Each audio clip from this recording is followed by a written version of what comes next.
శ్రీ గురుభ్యో నమః. సమనాస్దేశసారం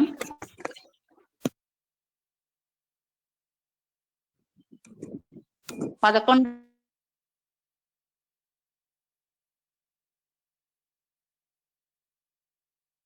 రోజు 20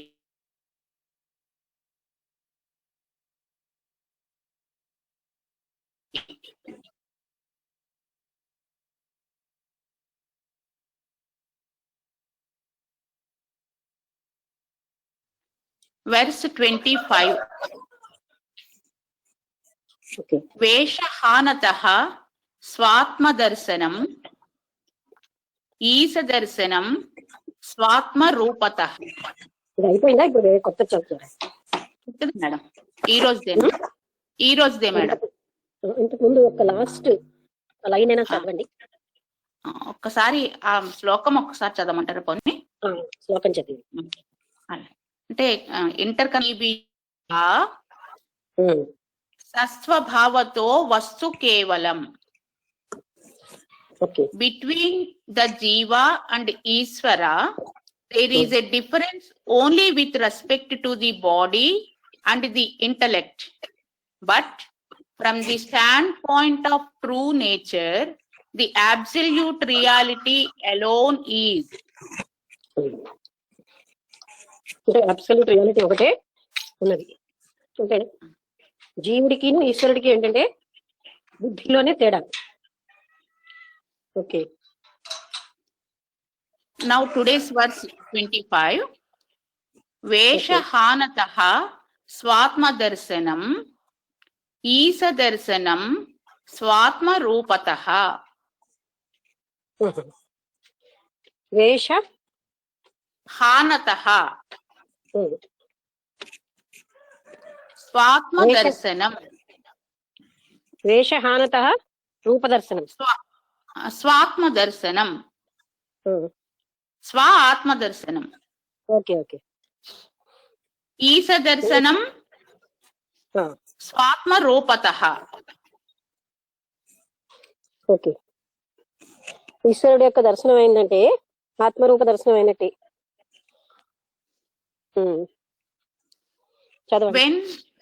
When the various conditionings of body, mind and identifications with name and form are shed, the self is realized. అది ఈ రూపాలన్నింటినీ వదిలేస్తాయి. అంటే మనలో తేడాలు ఎక్కడ వస్తుంటే రూపాలు భిన్నంగా ఉన్నాయి, మనస్సు భిన్నంగా ఉంది. ఈ తేడాలన్నీ తీస్తే ఉన్నది ఈశ్వరుడే. అంటే నేను వేరు అన్న భావం ఈ శరీరాలు, ఇక్కడ వేషం అంటే ఇక్కడ మనం వేసే వేషాలు కావు, బాహ్య శరీరం యొక్క తేడాల వల్ల ఇవన్నీ వస్తున్నాయి. ఉన్నది అవన్నీ తీసేస్తే ఉన్నది ఒక్కటి ఈశ్వరతత్వం. ఈశ్వరతత్వం చూడడం అంటే పరమాత్మతత్వమే. The vision of the Lord as self is true self-realization. అది లాస్ట్ వాక్యం అర్థం. అంటే భగవంతుడిని చూసామంటే అదే ఆత్మ సాక్షాత్కారం పొందినట్టు లెక్క. Commentary. The I am the body idea cannot thrive without the support of various concepts and conditionings that have been harbored and nurtured over many incarnations. ఎన్నో జన్మలలో ఈ శరీరం నేను అన్న భావన అది పోషించబడుతుంది. అందుకే ఎన్నో రకాలుగా అది తొలగించడం అనేది చాలా రకాల ప్రయత్నాలు చేస్తే కానీ జరిగేది కాదు.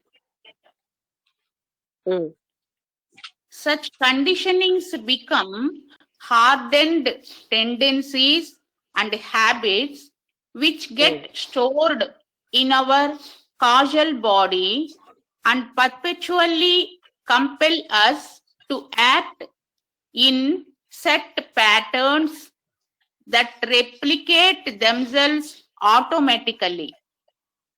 అలాంటి కండిషన్స్ అన్ని మన కాజల్ బాడీలో కూడా పర్మనెంట్ ఆటమ్ గా ఉండి అవేమో మన ఈ బిహేవియర్ లో అలా ప్రస్ఫుటిస్తూ ఉంటాయి. It is these cumulative patterns that reinforce the I am the body idea. అది అంటే ఇది ఒక జన్మలో వచ్చింది కాదు, ఇది ఎన్నో జన్మల్లో రీఇన్ఫోర్స్ అంటే తిరిగి తిరిగి వాటికి బలం వస్తుంది, నేను శరీరాన్ని అనే భావన. అందుకే అని బిసెంట్ కూడా ఒకరికి చెప్తారు, నాకు తెలుసండి నేను శరీరాన్ని కానని, కానీ నాకు ఎప్పుడు నేను శరీరాన్ని అన్న భావనే ఉంటుంది. ఇంటెలెక్చువల్ గా నాకు తెలుసు ఇలా ఎందుకు జరుగుతుంది అంటే అది ఎన్నో జన్మల నుంచి వచ్చేసింది, అది పోగొట్టుకోవడానికి అంత విల్లు ఉండాలి అని, విల్ పవర్, ఇచ్ఛాశక్తి. అంత ఎక్కువ శక్తి ప్రయోగిస్తే గాని జరగదండి. అందుకని నేను శరీరాన్ని అన్నది ప్రతి జన్మలో రీఇన్ఫోర్స్ అంటే ఇంకా దానికి బలం అయిపోతుంది. అందుకే అది మనకి అంత ఈజీగా పోయేది కాదు. ఈ కండిషనింగ్ అంటారు దీన్ని. అంటే నేను శరీరాన్ని అనే భావనే ప్రతిష్టాపనగా ఉంది. With guidance from one's guru and the sustained practice of systematic models of self-inquiry, such as the impulsive self-inquiry protocol, these ego patterns are reversed, sent back to the source I am, and then held there permanently. God is then realized. అంటే ఇవి ఎన్నో జన్మల నుంచి రావడంతో మనం కూడా దాన్ని అంత సెల్ఫ్ ఎంక్వైరీ రిపీటెడ్ గా చేసుకుని అది అందులోంచి బయటపడాలి. ఈ సెల్ఫ్ ఎంక్వైరీ వల్ల మాత్రమే బయటపడగలం.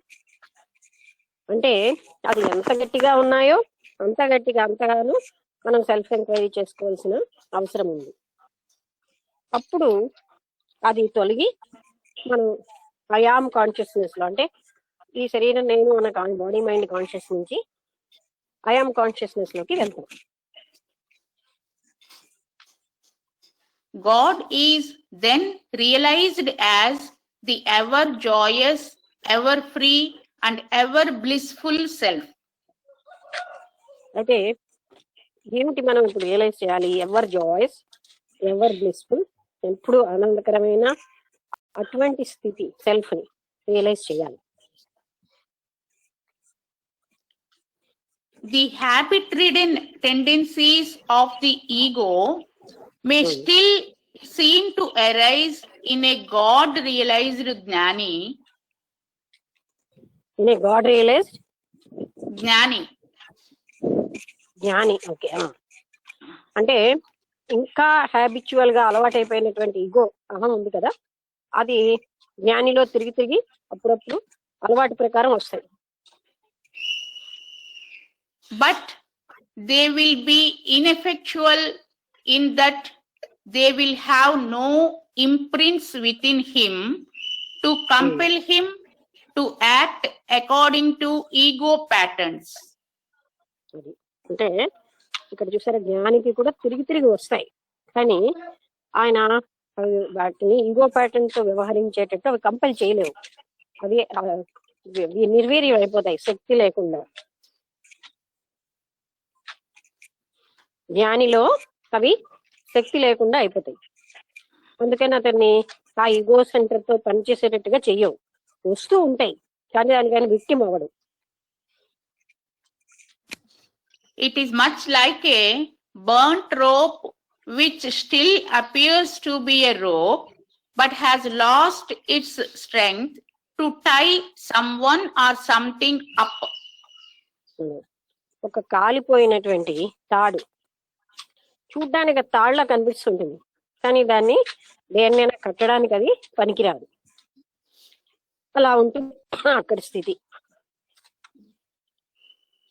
అంటే జ్ఞానికి కూడా ఈ టెండెన్సీస్ వస్తాయి, కానీ ఆయన అవి అక్కడ ఎలా అయితే ఈ రోపు ఎలా పనికిరాదో ఆ టెండెన్సీస్ అక్కడ పనికి రాకుండా పోతాయి ఆయనకు వచ్చినవి.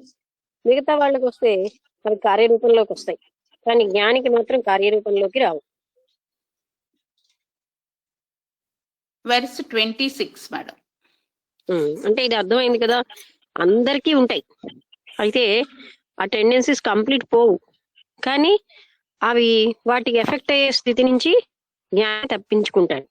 ఎందుకంటే తనకు ఉన్నటువంటి స్థితి వల్ల. సామాన్యులు ఏంటంటే దానికి విక్టిమ్ అయిపోతారు, బలి అయిపోతారు. అది తేడా. ఓకే, అందుకే Verse 20. ఒకసారి గాంధీ గారు మీకు కోపం రాదా అంటే, ఎందుకు రాదు, కోపం రాకుండా ఉండడానికి నేను డెడ్ బాడీని కానుగా అన్నారు. అంటే అది వస్తూనే ఉంటుంది, దాన్ని జయిస్తూనే ఉండాలి, అవేర్నెస్ తో చూస్తూ ఉండాలి.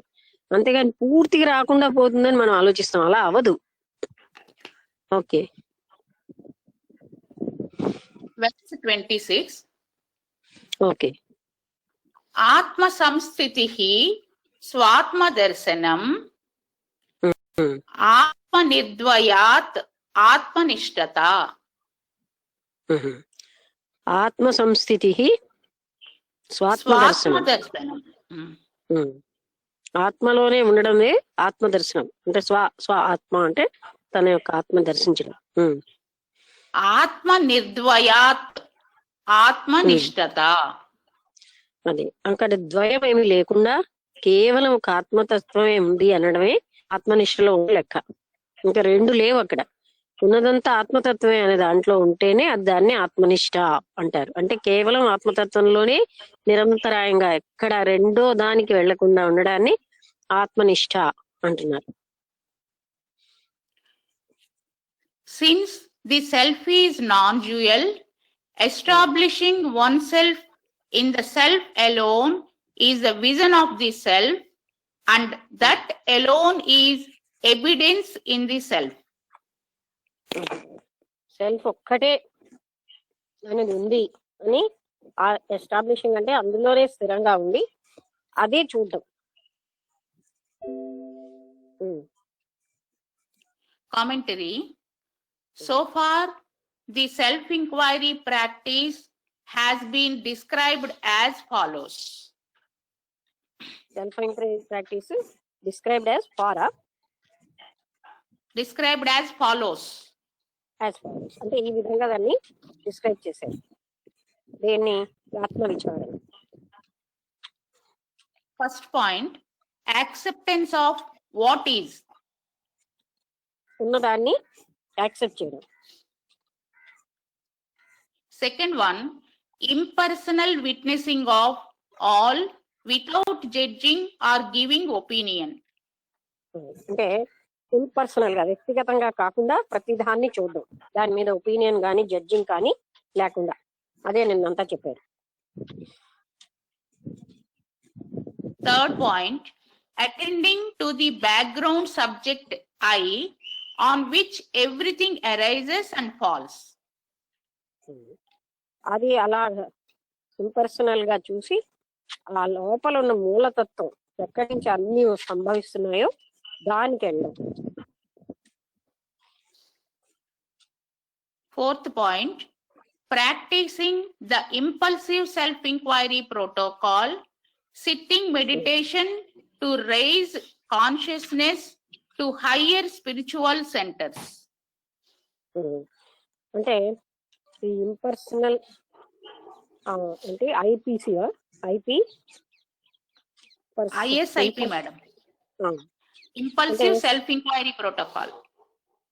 Self enquiry, impulsive self enquiry అంటే అలాగా ఆత్మవిచారణ బాగా చూసుకుని అది ఆత్మతత్వానికి వెళ్ళి ఉన్నత స్థాయికి వెళ్ళడం. Fifth point, directing and sustaining such heightened attention to the background subject I for an increasingly longer duration of time. అంటే ఆ ఉన్నత స్థాయికి వెళ్ళి అక్కడ ఉండి అది ఎక్కువసేపు అక్కడే ఉండగలిగే స్థితి. The goal of self-inquiry, however, is reached only when there is neither the witnesser nor the witnessed nor witnessing. అంటే సాక్షిగా చూసేవాడు, చూడబడేది, చూసే ప్రక్రియ ఏదీ లేని స్థితికి వెళ్ళడమే లక్ష్యం. అంటే అక్కడ చూసేవాడు అన్నవాడు ఇంకా లేదు, చూడబడేది లేదు, చూసే ప్రక్రియ లేదు, అంతా ఒకటైపోతుంది. ఆ స్థితికి వెళ్ళడమే గోల్, లక్ష్యం. No observer, no observed, and no observation. అది చూసే అంటే అబ్జర్వ్ చేసేవాడు, చెయ్యబడేది, చేసే ప్రక్రియ, ఈ మూడు లేవు. No cognizer, cognized, or cognition. గుర్తించేవాడు, గుర్తించబడేది, గుర్తించడం, ఈ ప్రక్రియ కూడా లేదు. When the relationship between subject object no longer exists and there is no state that is arrived at or known, then the non-dual self or stateless state is realized. చూడండి, దాన్ని stateless state అన్నారు. అదొక స్థితి కాదు, కానీ ఆ స్థితి అని మనం వ్యవహరిస్తాం. ఎప్పుడు చూసే అదే వేరే నేను చూస్తున్నాను, సబ్జెక్ట్ అంటే చూడబడేది, చూసేవాడు చూడబడేది, ఈ రెండూ లేకుండా ఉన్న స్థితిలో, అటువంటి స్థితే అది స్థితి కాని స్థితి, దానికి మనం వెళ్తాం. ఉన్న చైతన్యం ఒక్కటే అన్నది. It is then known that there are no bodies, no pranas, no mind, no koshas, no vasanas, no birth or death. అక్కడికి వెళ్ళాక తెలుస్తుంది ఏంటంటే అసలు శరీరాలు ఏమీ లేవు, కోశాలు లేవు, ఆ తర్వాత వాసనలు ఏమీ లేవు, ఇంకా ఆ డిఫరెన్సెస్ ఏమి ఉండదు అనమాట. అక్కడ చనిపోవడం, పుట్టడం ఏమీ లేవు అనే ఒక స్థితి, అంటే ఇది ఏమీ లేకుండా అయిపోతుంది. అక్కడ ఆ స్థితిలో ఈ తేడాలు ఏమీ ఉండవు. Those were all figments of our imagination in an illusory dream world. ఇవన్నీ కూడా మనం ఊహాత్మకంగా, అంటే భ్రాంతిపూర్వకమైనటువంటి ప్రపంచంలో మనం ఊహించి పెట్టుకున్నవే. యాక్చువల్ గా ఇవేమి లేవు. ఇప్పుడు భూమధ్యరేఖ ఎలాగలేదు, అక్షాంశాలు రేఖాంశాలు ఎలాగలేదు, ఇవన్నీ ఊహాత్మకమే. అక్కడ ఎవరు తవ్వి లేదు భూమధ్యలో. అలాగే ఈ డిమార్కేషన్స్ ఇలాంటివన్నీ మనం పెట్టుకున్నవే, యాక్చువల్ గా అవి ఎగ్జిస్ట్ అయ్యి లేవు. అది ఏంటంటే నేను ఎన్నోసార్లు చెప్పాను, అర్థం చేసుకోవడానికి సౌలభ్యానికి ఇలాంటివన్నీ పెడుతున్నారు, ఈ డిఫరెన్సెస్ అక్కడ లేవని. Okay, Then evidence in this stateless state or non-dual self becomes the natural state of a జ్ఞాని. ఆర్ నాట్ తర్వాత వినబడలేదు. Or not or non-dual self. Okay, non dual self అంటే రెండు లేని ఒకే ఒక ఆత్మతత్వం ఒకటి ఉంది. అదే అది స్టేట్లెస్ స్టేట్ అంటే అది స్థితి కాదు, ఉన్నదే ఆత్మతత్వం. ఆత్మస్థితి అంటాం మనం, అంతే. స్థితి కాని స్థితి అని అందుకనే అంటున్నారు. అక్కడ ద్వైతం లేని అద్వైత స్థితి ఒకటే ఉంది, రెండు లేవు. రెండోదే లేదు, అక్కడ ఒకటే ఉంటుంది.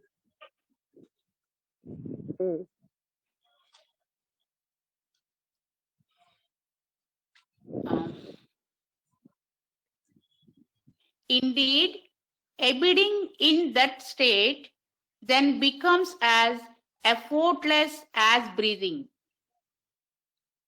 Abiding in that state. In that state then becomes as effortless as breathing. Heart breathing. Effortless? As breathing.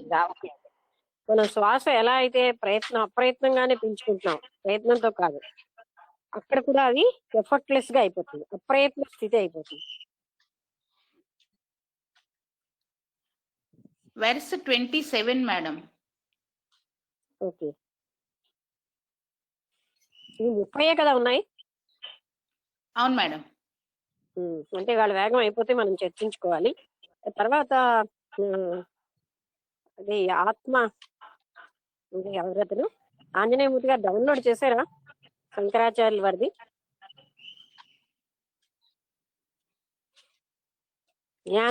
ఆత్మజ్ఞానానికి సంబంధించింది అంటే దాని పేరు ఆత్మబోధ. డౌన్లోడ్ చేశారా? PDF లో పెట్టారా అందరికి?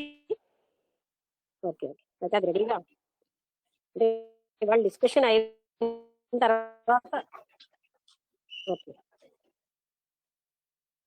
తర్వాత నచికేత ఉపాఖ్యానం అన్నారు కదా కఠోపనిషత్తు, అది కూడా చూడండి.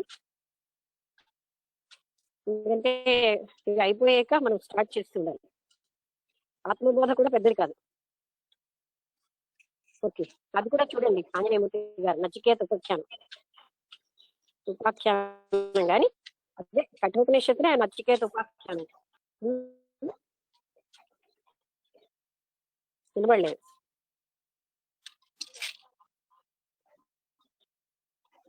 ఓకే ఓకే, అయితే చెప్పండి, చదవండి. 27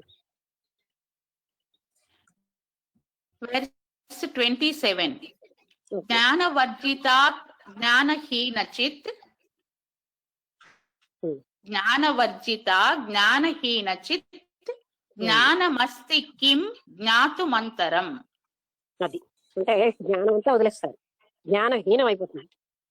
జ్ఞాతు అంటే తెలియబడేది ఏదో తెలిసిపోయిందిగా, ఇంకా జ్ఞానం ఎందుకు అక్కడ? జ్ఞానం ఏంటంటే తెలుసుకోవడాన్ని, ఏదైతే తెలుసుకోవాలో అది తెలియబడిపోయింది, దాన్ని జ్ఞాతు అంటారు. అందుకని జ్ఞానాన్ని వదిలేస్తాము. అర్థమైంది కదా? తెలుసుకోబడేది తెలిసిపోయినప్పుడు ఇంకా జ్ఞానం ఎందుకు? జ్ఞాన వర్జిత వదిలేస్తాం అన్నమాట. జ్ఞానహీనచిత్, అక్కడ జ్ఞానమే ఉండదు. అందుకే సౌరీష్ గారిని వీళ్ళకి ఏమైనా చెప్పండి, నాకేం తెలియదు అన్నారు. అంత ఆత్మజ్ఞానం పొందిన వ్యక్తి రామస్వామి స్వామి శిష్యులకి ఏమైనా చెప్పండి అని అడిగారు. నాకేం తెలియదు, మళ్ళీ కొంచెం చెప్పానుగా నాకేం తెలియదు అన్నారు. అలా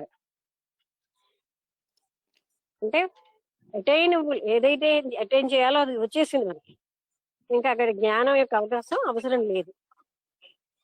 అంటే మళ్ళీ కిందకి దిగి కొంత అజ్ఞానం ఉంటే కానీ చెప్పలేము. Okay. Consciousness transcends all dualities and is devoid of the thought of knowledge as well as the thought of ignorance. అంటే అజ్ఞానమైన పూరితమైన ఆలోచనలు కానీ జ్ఞానపూరితమైన ఆలోచనలు కానీ ఏమీ లేనటువంటి ప్రజ్ఞాస్థితి ఉంటుంది.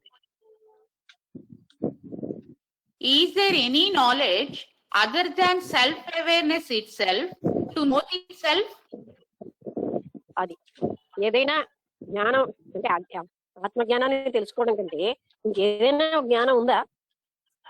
అది తప్ప ఇంకేదైనా జ్ఞానం ఈ ప్రపంచంలో ఉందా అని. Commentary. All knowledge of the outer world stems from a relationship between the subject and the object. అది ప్రాపంచిక జ్ఞానాలన్నిటికీ తెలుసుకోబడేవాడు తెలుసుకునేది అనే సంబంధంతో ఉంటాయి. This knowledge is objective knowledge. ఇందులో ఈ నాలెడ్జ్ ఏంటంటే ఒక్కటే ఉంటుంది, తెలుసుకోబడేది ఒకటే, ఇంకా తెలుసుకునేవాడు ఉండడు. Knowledge about various external objects and the corresponding impact they have on the subject I. మిగతా బాహ్యంగా మనం తెలుసుకున్న జ్ఞానం అన్ని కూడా నేను తెలుసుకుంటున్నాను అని దాని మీద ప్రభావం ఉంటుంది. No objective knowledge is complete or perfect because all objects depend on the subject I or consciousness. అంటే ఈ ప్రాపంచికంగా మనం తెలుసుకున్న ఈ రకమైన ఏ జ్ఞానం కూడా పూర్తి పరిపూర్ణమైనది కాదు. ఎందుకంటే అక్కడ సబ్జెక్ట్ అయిన ఐ అన్నది ఉంది, దాని మీద ప్రభావం చూపిస్తుంది కనుక. They depend on the subject I for their very existence and hence are all relative. ఆ జ్ఞానాలన్నీ నేను అనే దాని మీద ఆధారపడి ఉంటాయి, అందుకని అవన్నీ కూడా సాపేక్షంగా ఉంటాయి. Vedanta asserts that whatever is relative cannot be real because it depends on something else for its existence. అది. అంటే వేదాంతం ఏం చెప్తుందంటే ఈ సాపేక్షం అంటే పోలికలతో ఉన్నది అది నిజం కాదు. ఎందుకంటే అది దేని మీద ఒక దాని మీద పోలుస్తాం, ఆధారపడి ఉంటుంది. కానీ ఈ జ్ఞానం దాంతో సరితుల్యమైనది లేనే లేదు, దాన్ని పోల్చడానికంటూ ఏమీ లేదు. మిగతా జ్ఞానాలు సాపేక్షమైనవి. సాపేక్షం అంటే కంపారిటివ్ గా, దీంతో దాంతో పోలికలు. ఇది దేంతో పోలిక లేనటువంటిది అద్వైతం. అంటే దానితో సరిసమానమైనటువంటిది ఏదీ లేదు. అది అందువల్ల ఇక్కడ సాపేక్ష జ్ఞానం పనికిరాదు. అంత పోల్చడానికి ఇంకో వస్తువు లేదు కదా. మిగతా వాటన్నిటికీ కూడా అవి సాపేక్షమైనవి. Okay.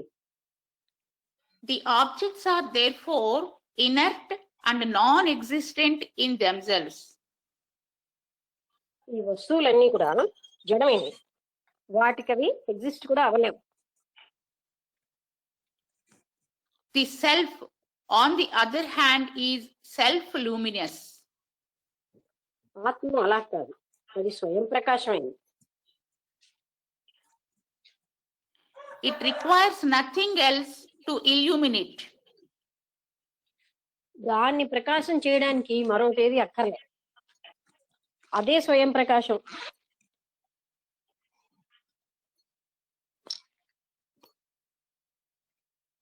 The sun, which makes objects visible to the eyes of all beings, is self-luminous. సూర్యుడు అన్ని జీవులకి కాంతినిచ్చేవాడు, తనకు తానుగానే ప్రకాశిస్తున్నాడు. ఎవరు దాన్ని అంటే ఇంకో ఆబ్జెక్ట్ దాన్ని ప్రకాశింపచేయట్లేదు. అంటే చైతన్యం అనేది అందరికీ అది కామన్, కానీ దాన్ని అతనే ప్రకాశిస్తున్నాడు, కానీ దాని మీద ఎవరు కాంతినిచ్చేది ప్రకాశించట్లేదు. It does not depend on an electric bulb or a candle to be known or seen. సూర్యుని చూడడానికి ఒక ఎలక్ట్రికల్ బల్బ్ కానీ లేకపోతే ఒక క్యాండిల్ కానీ ఏం అక్కర్లే. క్యాండిల్ అంటే కొవ్వొత్తి కానీ అవసరం పడదు. సూర్యుడే స్వయం ప్రకాశం కనుక అతనే కనిపించేస్తాడు. మామూలు వస్తువుల్లాగా అక్కడ ఒక లైట్ పట్టుకుని వెళ్ళక్కర్లే. The waves can never measure the ocean, as the vastness of the ocean will consume the waves the moment they rise upon its surface. Waves అంటే కెరటాలు ఆ సముద్రాన్ని ఒక మెజర్ అంటే కొలవలేవు. కెరటాలను బట్టి సముద్రం ఏంటి అని చెప్పలేము. బికాస్ అక్కడ చదవండి, the waves can never measure the ocean, as the vastness of the ocean will consume the waves the moment they rise upon its surface. అది అంటే ఎంత పెద్దది అన్నది మనము వేవ్స్ పైకి వచ్చిగానే అసలు ఆ వాస్ట్నెస్ అనేది మనకు తెలియదు. ఎంత పెద్దదో ఓషన్ అనేది అది బయటకు వస్తూ ఉంటే ఆ కెరటాలు ఆ దాని యొక్క అంటే విస్తీర్ణం అవన్నీ మనం తెలుసుకోలేము కెరటాలని బట్టి.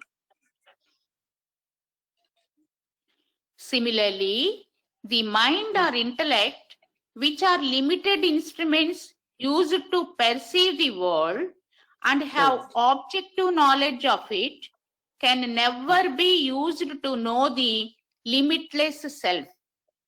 చూసారా, అదే అందరూ ఇదే చెప్తారు. అదే కృష్ణమూర్తి గారు కూడా ఆలోచన యొక్క పరిమితత్వం చెప్తారు. మనస్సు ఎంత పరిమితమైనది అదే ఇక్కడ చెప్తున్నారు. అది ఒక మనస్సుతో అనంతత్వాన్ని తెలుసుకోవడం అంటే చిన్న స్కేల్ తో వెళ్ళి సముద్రాన్ని కొలిచినట్టు, ఇక్కడ కెరటాలతో కొలిచేది అంటే అసమర్థమైన విషయం, చేయలేము. కెరటాలు ఎలాగైతే సముద్రాన్ని కొలవడానికి పనికిరావో అలాగనే ఈ మనస్సు అన్నది అనంతత్వాన్ని తెలుసుకోవడానికి పనికిరాని పనిముట్టు. మనస్సుతో గాని బుద్ధితో గాని అనంతత్వాన్ని మనం పట్టుకోలేము, వాటికి అతీతమైనది. ఎందుకంటే వాటి యొక్క అసమర్థ స్థితి మనం అర్థం చేసుకోవాలి. దే ఆర్ నాట్ యూస్ఫుల్, అవి ఉపయోగపడవు ఆ అనంతత్వాన్ని తెలుసుకోవడానికి. అందుకే మనస్సు లయం అవుతేనే గాని ఆ అనంతత్వం మనకు గోచరించదు. Okay. It must be stressed, however, that though the self cannot be known through the mind or intellect. It is not a form of ignorance, as in the case of sleep, wherein the awareness of the self slips into unawareness. అంటే ఈ బుద్ధి ఇవిను దాన్ని పోల్చుకోలేవు. కానీ అంటే ఎలాగంటే ఉదాహరణగా నిద్రలో మనం అలాంటి స్థితిలో ఉన్న అవేర్నెస్ లేదు, అన్అవేర్నెస్ వచ్చేస్తుంది, ఎరుకలేని స్థితి ఉంటుంది కనుక ఆత్మతత్వాన్ని మనం రికగ్నైజ్ చేయలేము. అలాగే ఇవి కూడా రికగ్నైజ్ చెయ్యలేవు. అవి చెయ్యలేనంత మాత్రంలో లేదని కాదు, కానీ అవి పనికిరావు దాన్ని గుర్తించడానికి. నిద్రలో ఉన్న ఎరుకలేని స్థితి ఎలా ఉంటుందో అలాగే ఇవి కూడా ఎరుక కలిగి ఉండవు, బుద్ధి మనస్సు వగేరా. There is a definite self-knowing or self-knowledge, but it is not an objective knowing. అది అంటే తప్పనిసరిగా ఆత్మజ్ఞానం అనేది ఉంది, కానీ బాహ్య వస్తువులు ఎలా తెలుసుకుంటున్నామో దాన్ని అలాగా తెలుసుకోలేము. బాహ్య వస్తువులు తెలుసుకోవడానికి తెలుసుకునేవాడు అన్నవాడు ఉంటున్నాడు, కానీ సెల్ఫ్ నోయింగ్ లో తెలుసుకునేవాడు ఉండడు. కానీ అది తప్పనిసరిగా ఉన్నది. అంటే తెలుసుకోబడేవాడు లేడు, కానీ సెల్ఫ్ నోయింగ్ అనేది తప్పకుండా ఉన్నది.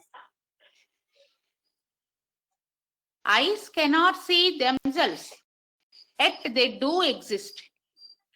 కళ్ళు వాటికి వాళ్ళ ఎవరి కళ్ళు వాళ్ళని చూడలేవు, కానీ చూడలేనంత మాత్రంలో లేవనలేంగా, అవి తప్పకుండా ఉన్నాయి. There is awareness that eyes exist, irrespective of whether the instrument of sight is used to know this fact. అంటే instrument of scientist, Instrument of sight. అంటే కళ్ళు తప్పనిసరిగానే ఉంటున్నాయి, అంటే దృష్టి అనేది మనకు ఉన్నది, కానీ దృష్టిని కలగజేసే కళ్ళని మనం చూడలేము. అవి మనం చూడలేనంత మాత్రంలో అవి లేవని కాదు, అవి ఉన్నాయన్న జ్ఞానంతో మనం ఉంటున్నాం. మనం చూడలేము, మన కళ్ళని మనం చూడలేము.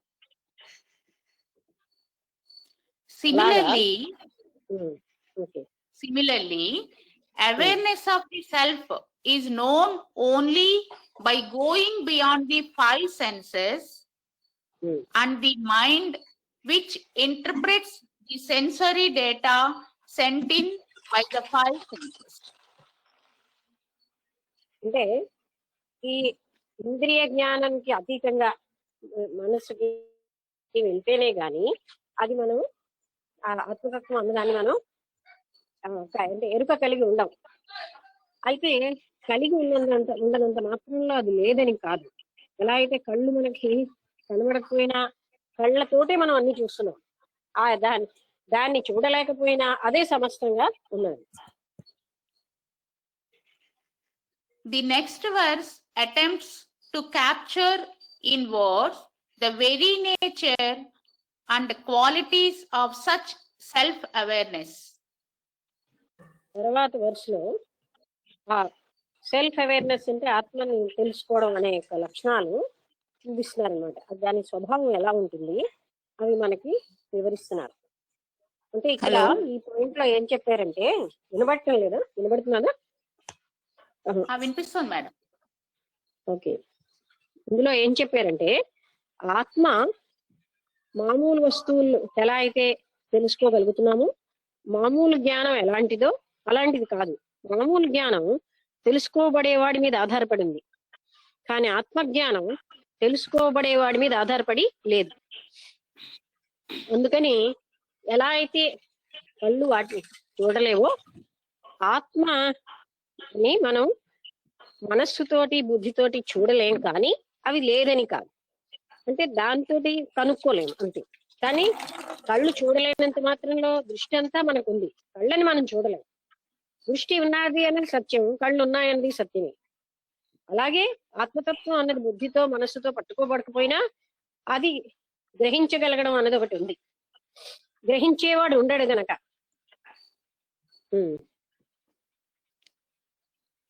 హలో హలో నెక్స్ట్ వర్స్ నుంచి చదువుతాను. ఇక్కడ అయిపోయింది, 7 దాటింది. అలాగే మేడం. Okay, thank you.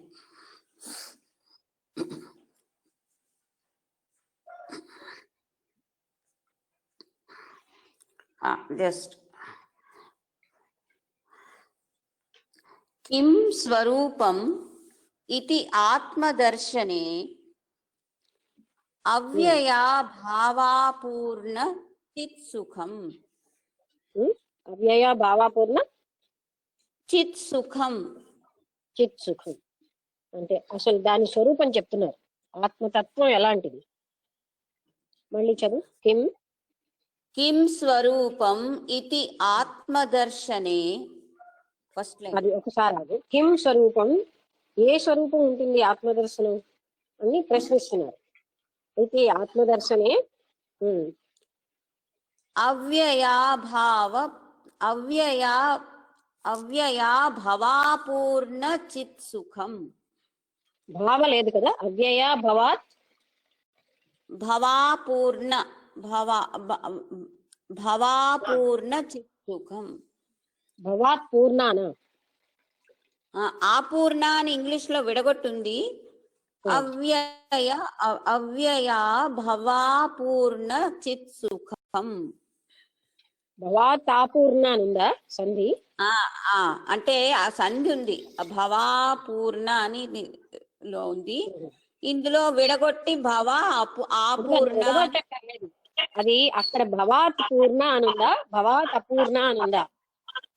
భవాపూర్ణ తాలేదు. భవాపూర్ణ అర్థమైంది, ఇప్పుడు అర్థమైంది. నువ్వు అక్కడ తా వస్తున్నట్టు వినబడింది, అందుకు నాకు అర్థం కాలేదు. ఇప్పుడు ఏంటంటే అయితే దీని స్వరూపం ఏమిటి అంటే అవ్యయం. అవ్యయం అంటే దాన్ని మనం చెప్పలేం, వర్ణించలేం అన్నమాట. అవ్యయ అభావం, అసలు భావాలకు అది అందదు, పూర్ణ స్థితి అది. అటువంటి దాని స్వరూపమై ఉంది. ఆత్మస్వరూపం ఏంటి అని వర్ణించమంటే అది వర్ణించడానికి అతీతం, భావానికి అతీతం. అది అభావ స్థితి, భావానికి అతీతమైన స్థితి అది. చిత్ సుఖం అంటే బ్లిస్. ఆత్మసుఖం అంత, ఆత్మసుఖం అనేది అటువంటిది. చిత్ సుఖం అనేది భవాత్ అపూర్ణ భవాపూర్ణ చిత్ సుఖం. అది అపూర్ణమైనటువంటి, అపూర్ణం కాదు అక్కడ, భావాలు లేకుండా ఉన్నటువంటి సుఖం అది. English the what is the nature of me the self question. ఆత్మతత్వం అంటే ఏంటి, లేదా అంటే నేను, అలాగే ఆత్మతత్వం ఆ యొక్క స్వభావం ఏమిటి? Thus inquiring, one realizes the self is indestructible, unborn, perfect, and of the nature of consciousness and bliss. అది ఆనంద స్వరూపం ఏంటుంది, అది నాశన రహితమైంది, అన్డిస్ట్రక్టబుల్.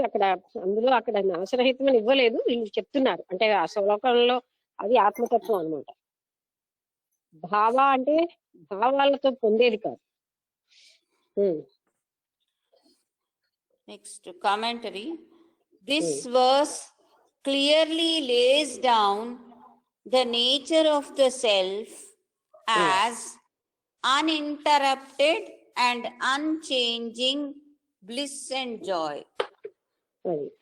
ఇది ఎలాంటిది అంటే దానికి మార్పు లేనిది, దాన్ని ఖండిత సుఖాలు, ప్రాపంచిక సుఖాలన్నీ ఖండిత సుఖాలు, అది ఖండన లేనటువంటి సుఖం. This verse also brings out the difference between mere spiritual awakening and true self-realization.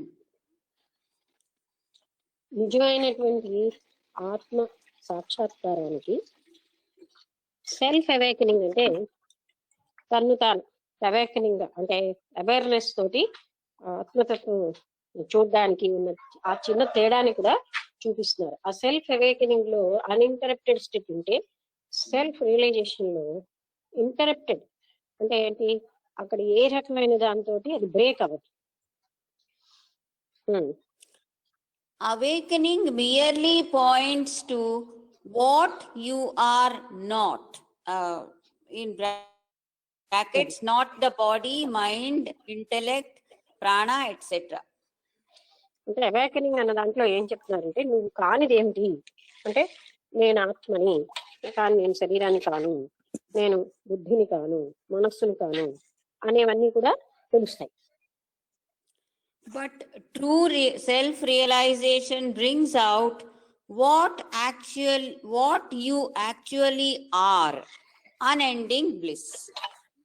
అది అంటే అక్కడ ఏదో జలక్ లాగా తెలుస్తున్నా, తర్వాత ఏంటంటే మనకి తెలిసేది ఏంటంటే, నేను శరీరాన్ని కాను, నేను మనస్సుని కాను, బుద్ధిని కాను, ఈ ప్రాణాన్ని కాను, ఇవన్నీ తెలుసుకుంటాం.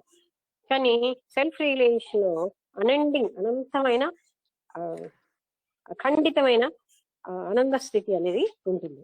అక్కడ అది ఖండితంగా ఉండదు. Most contemporary non-dual and Advaita teachers or gurus may be awakened to what they are not. అది అంటే ఎంతో మంది అంటే ఈ ఆధ్యాత్మిక గురువులు వాళ్ళు కూడా తెలుసుకుంటారు, ఇది నేను కాను అని. అంటే శరీరం నేను కాను, మనస్సును నేను కాను అన్నంత వరకు తెలుసుకుంటున్నారు. Or may be able to point their students to what is here and now. Here now quotations లో ఉన్నాయి. అంటే అక్కడ ఏమిటి దాచబడి, ఏంటి చెప్పబడకుండా ఉంది, అంటే ఏది వ్యక్తం కాకుండా ఉండదు అని కూడా చెప్తారు.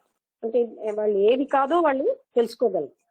అంటే నేను శరీరాన్ని కాను, నేను ఆత్మని, అది కాదు, నేను బుద్ధిని కాను, ప్రాణాన్ని కాను అన్నవి తెలుసుకుంటారు.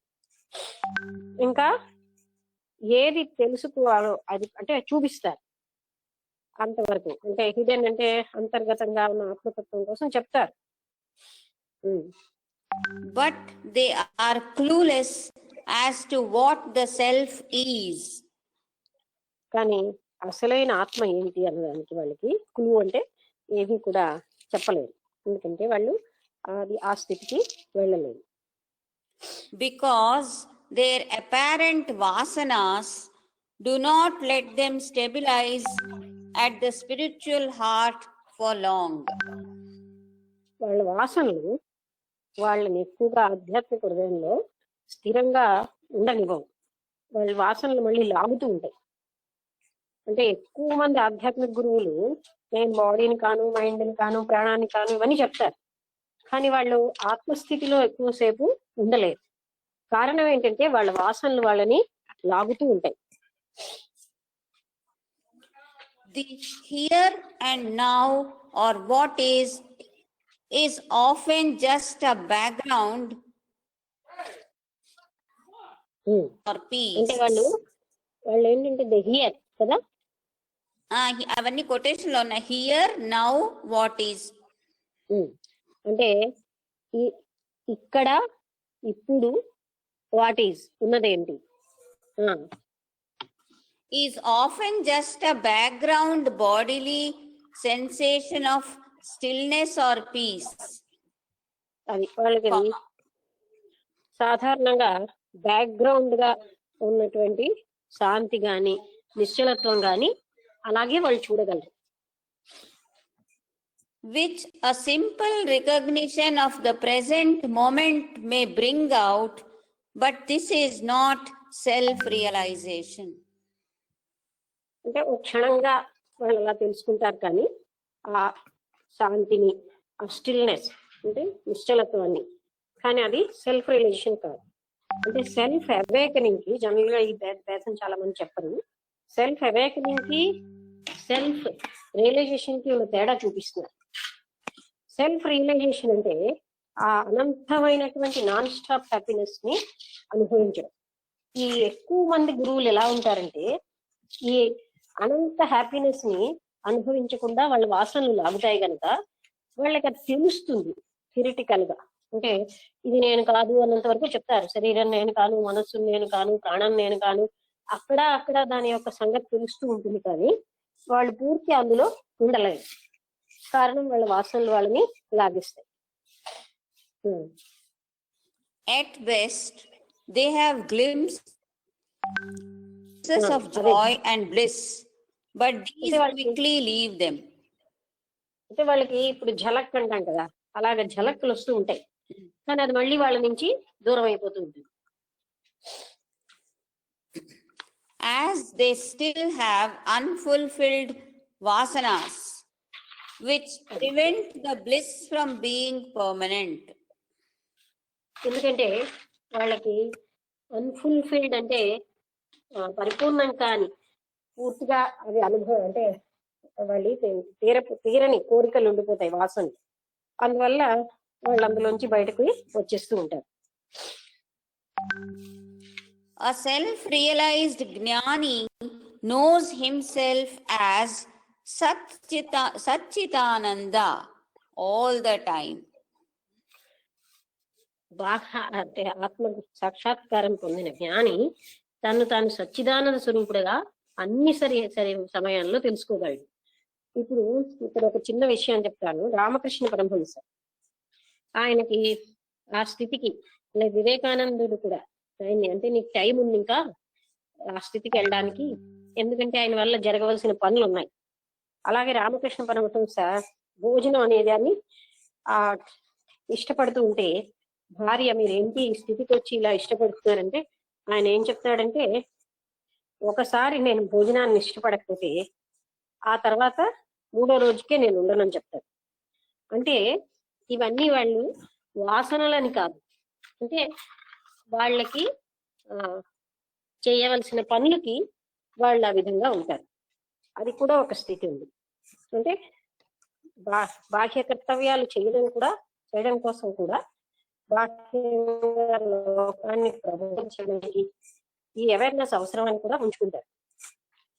అది కూడా అలాగే ఇప్పుడు చెప్తున్న ఈ గురువులకి ఏంటవుతుందంటే వాళ్ళ ఆత్మతత్వంలో పూర్తిగా నిలవలేకపోతున్నారు, లాగేస్తూ ఉంటాయి. అది ఆ అర్థం ఏంటి? భోజనం ఇప్పుడు చెయ్యకపోతే 3వ రోజు నేను ఉండను అంటే అర్థం అక్కడ ఏమిటి అర్థం? ఆయన ఏమి దాని మీద ఏంటి రుచి ఇంటో ఇష్టము అన్నట్టుగా ప్రకటిస్తే అది కాదు అక్కడ. ఆయన అలాంటి ఒక బంధం లేకపోతే ఈ బాహ్యంగా ఉండదు. అది పెట్టుకునే ఉంటున్నాడు ఆయన పెట్టుకున్నదే ఆయనది, అదేమి బయట నుంచి ఆయనకి వచ్చినది టెంప్టేషన్ కాదు. సరే, బాహ్యంగా బయటికి రావాలంటే కొన్ని పెట్టుకోవాలి. నేను ఉండను అంటే అర్థం ఏమిటి? నేను ఉండను అంటే అతను జీవించి ఉండడానా ఏమిటి? అంతే అంటే అక్కడితో ఆయన అవతారం అయిపోతుంది.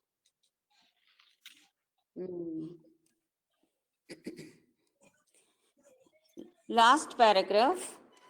One must go beyond the 5 senses and uproot the vasanas from their origin. అంటే ఈ 5 ఇంద్రియాలకి అతీతంగా ఒక వ్యక్తి వెళ్ళిపోయి తనని సమూలంగా వాసనని పెకలించేయాలి. For then alone can the mind find itself resting in the spiritual heart. అప్పుడు మాత్రమే ఈ మనసు ఆధ్యాత్మిక హృదయంలో స్థిరమైపోతుంది. అప్పుడు స్థిరమైపోతే అది అవి కోరి ఇటు అటు వెళ్లకుండా నిశ్చలంగా ఉంటుంది. Then the realization of the timeless that continuously emanates from the spiritual heart dawns. Spiritual heart last ముఖ్యం ఇంకొత్తున్నాం. Dawns, DAWNS. ఉదయిస్తుంది. అప్పుడు మాత్రమే నిరంతరంగా టైంకి అతీతమైనటువంటి ఆ అనంతత్వం అన్నది అది ఉదయిస్తుంది. ఎప్పుడైతే మనస్సు పూర్తిగా ఆధ్యాత్మికమైన హృదయంలో లయమైపోయిందో అప్పుడు ఈ అనంతత్వం అన్నది, ఆత్మతత్వం అన్నది ఉదయిస్తుంది అని చెప్తున్నారు. verse 29. ఓకే. బంధముక్త్యతీతం పరం సుఖం.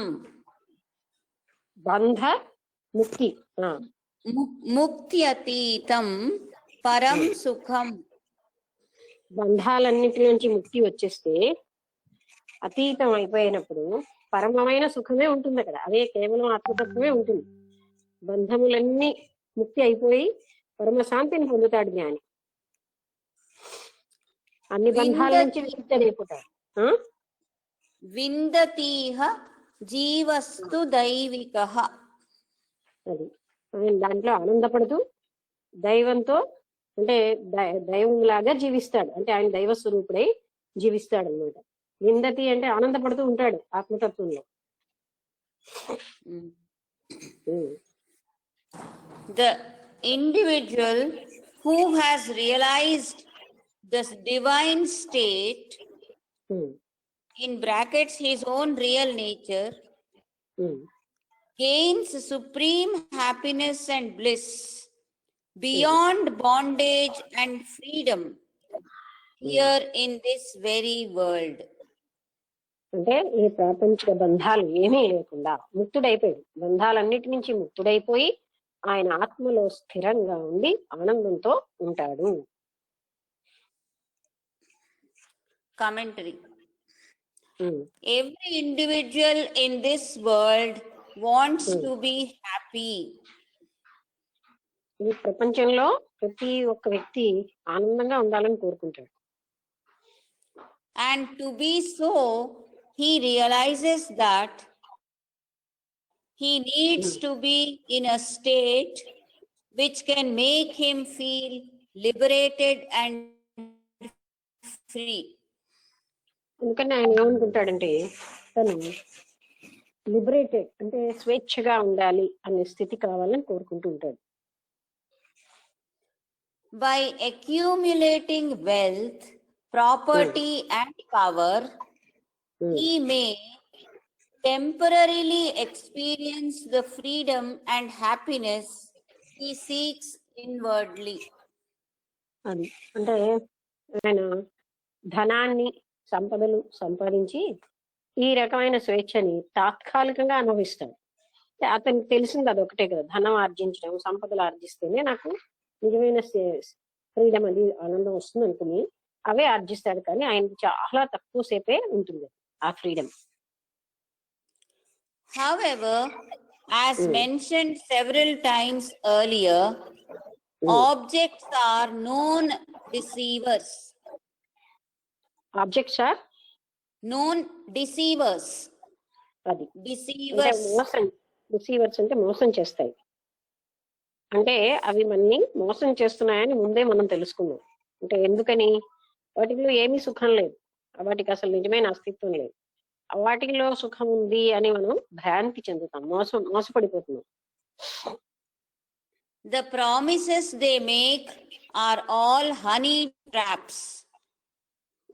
అవి మనకి ఏమేమి ఇందులో సుఖం ఉంది అందులో సుఖం ఉందని మనం ఏవైతే ప్రామిస్ చేస్తున్నాయో, అంటే ఇవాళ మనం ఏసీ కొనుక్కుంటే సుఖపడతాం, కారు కొనుక్కుంటే సుఖపడతాం, ఇలా బాహ్య ఆబ్జెక్ట్స్ కొనుక్కున్నా ఏమి మనకున్నా అవి ఎలా ఉంటాయంటే తేనె పూసుకున్నట్టుగా ఉంటాయి పైకే, కానీ లోపల ఏం లేక సుఖము ఉండదు. And soon the individual finds that he is increasingly becoming a prisoner of his own needs and wants. అప్పుడు నెమ్మదిగా వ్యక్తికి ఏమిటి తెలుస్తుందంటే తన కోరికలకి తన పనులకి అతను బంధీకృతుడు అయిపోయడం తెలుస్తుంది. ఎందుకంటే వాటిల్లో సుఖం ఉందని వాటి కోసం ప్రయత్నించిన వ్యక్తి మొట్టమొదట ఏదో తేనె పూసినలాగా పైన ఒక్క పిసరు కనిపించిన ఫైనల్ గా ఏమిటవుతుంది, తన ఓన్ కర్మలు తను చేసే ఇవన్నీ అతన్ని బంధించేస్తాయి. అంటే అందులోనే బంధీకృతుడు అయిపోతున్నాడు. Rather than actually feeling free. ఆయన స్వేచ్ఛను అనుభవించడం కాదు కదా, బంధీకృతుడు అయిపోతున్నాడు. This is because of the vasanas in brackets tendencies that leave imprints as ego patterns and అలా ఎందుకు force and చెప్తానంటే, అతని మీద వాసనలన్నీ ఒక అహంకారమైన పద్ధతిలో ఉండిపోతున్నాయి. అందువల్ల ఆయనకి స్వేచ్ఛ అన్నది ఉండనే ఉండదు. leave imprints as ego patterns and force an individual to act contrary to dharmic principles which are liberating. అప్పుడు ఆ వ్యక్తి తన్ని స్వేచ్ఛ నిజంగా ముక్తిని పొందే పద్ధతులకి వ్యతిరేకంగా పనిచేస్తాడు. ధర్మ సూత్రాలన్నిటికీ అతను ఇవే ముఖ్యమని వాటికే వెళ్ళిపోయి అటువంటి ధనము సంపదలు ఆర్జించిన వ్యక్తి యొక్క ప్రవర్తన ధర్మ ప్రవర్తన కాదు, పైగా ఆత్మ సాక్షాత్కారం వైపు అయినా పని చెయ్యడు, దానికి వ్యతిరేకంగా పనిచేస్తాడు. ఇంకా ఇంకా ఇంకా లోయర్ స్థితికి వచ్చేటట్టే ప్రయత్నిస్తాడు, కానీ ఉన్నత స్థాయికి వెళ్లే ప్రవర్తన ఉండదు. Once an individual becomes aware of this, he is disenchanted with the world, turns away, once the individual becomes aware of this. ఈ విషయం ఎవరికైతే ఏ వ్యక్తికైతే తెలిసిందో, ఏది నేను బంధీకృతం అయిపోతున్నాను ప్రాపంచిక సుఖాల వెనకాల వెళ్ళి అనే విషయం తెలిసిన వ్యక్తి ఈ ప్రాపంచికమైన భోగాలు సంపదలకి ఆకర్షితుడే, మోహితుడవడు, మోహించబడడు. Turns disenchanted with the world, turns away from material objects which are the cause of bondage, and dives బయటికి విముఖం అయిపోతాడు. ఎందుకంటే ఈ ప్రాపంచిక వస్తు సముదాయమే అతన్ని బంధిస్తుంది కనుక వాటి నుంచి ఆయన విముఖత్వం పొందుతాడు. తన్ని బంధించేదాన్ని కాదు, అవేర్నెస్ వల్ల తను ఏం చేస్తున్నాడో తనకు తెలుస్తుంది, తన బంధంలోకి వెళ్తున్నాడని ఆయన ఈ ప్రాపంచిక వస్తువులన్నిటిలోని విముఖత్వం పెంచుకుంటాడు. and dives within in search of real freedom. అప్పుడు ఆయన అంతర్ముఖుడై నిజమైనటువంటి స్వేచ్ఛ కోసం వెతుక్కుంటాడు. బయట వెతకడం మానేసి లోపల వెతుకుతాడు. However, no matter how deep he dives in meditation, he still feels that his freedom is not complete. ఆయన ఎంత లోతుగా మెడిటేషన్ లోకి వెళ్ళినా ఆయన ఇంకా అనుభవిస్తాడు ఏంటంటే తనకి ఇంకా పూర్తి స్వేచ్ఛ రాలేదని గమనిస్తాడు. Merely withdrawing from objects that bind one is not enough. కేవలంగా తన్ని బంధిస్తున్నటువంటి వస్తువుల నుంచి దూరంగా అయిపోవడం అది చాలదు. Because one's inherent attachments and self-centered tendencies or vasanas still remain and stand in the way of complete freedom. ఎందుకంటే ఆయనకి మానసికమైనటువంటి బంధనలు, అటాచ్మెంట్స్, తర్వాత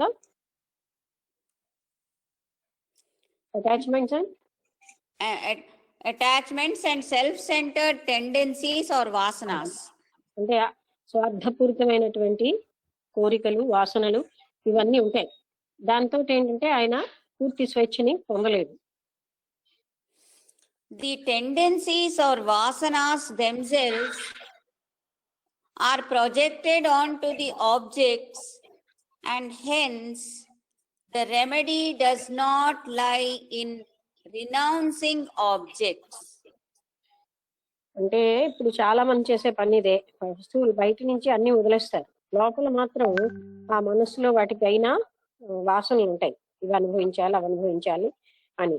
అందుకని కేవలంగా వస్తువులు దూరం అయిపోతే చాలదు, వాసనలు మనసులోంచి పోవాలి. అవి పోకుండా ఉంటే వాటికి దగ్గర ఉన్నట్టే లెక్క. But in addressing the root cause, that is vasanas which need to be uprooted from their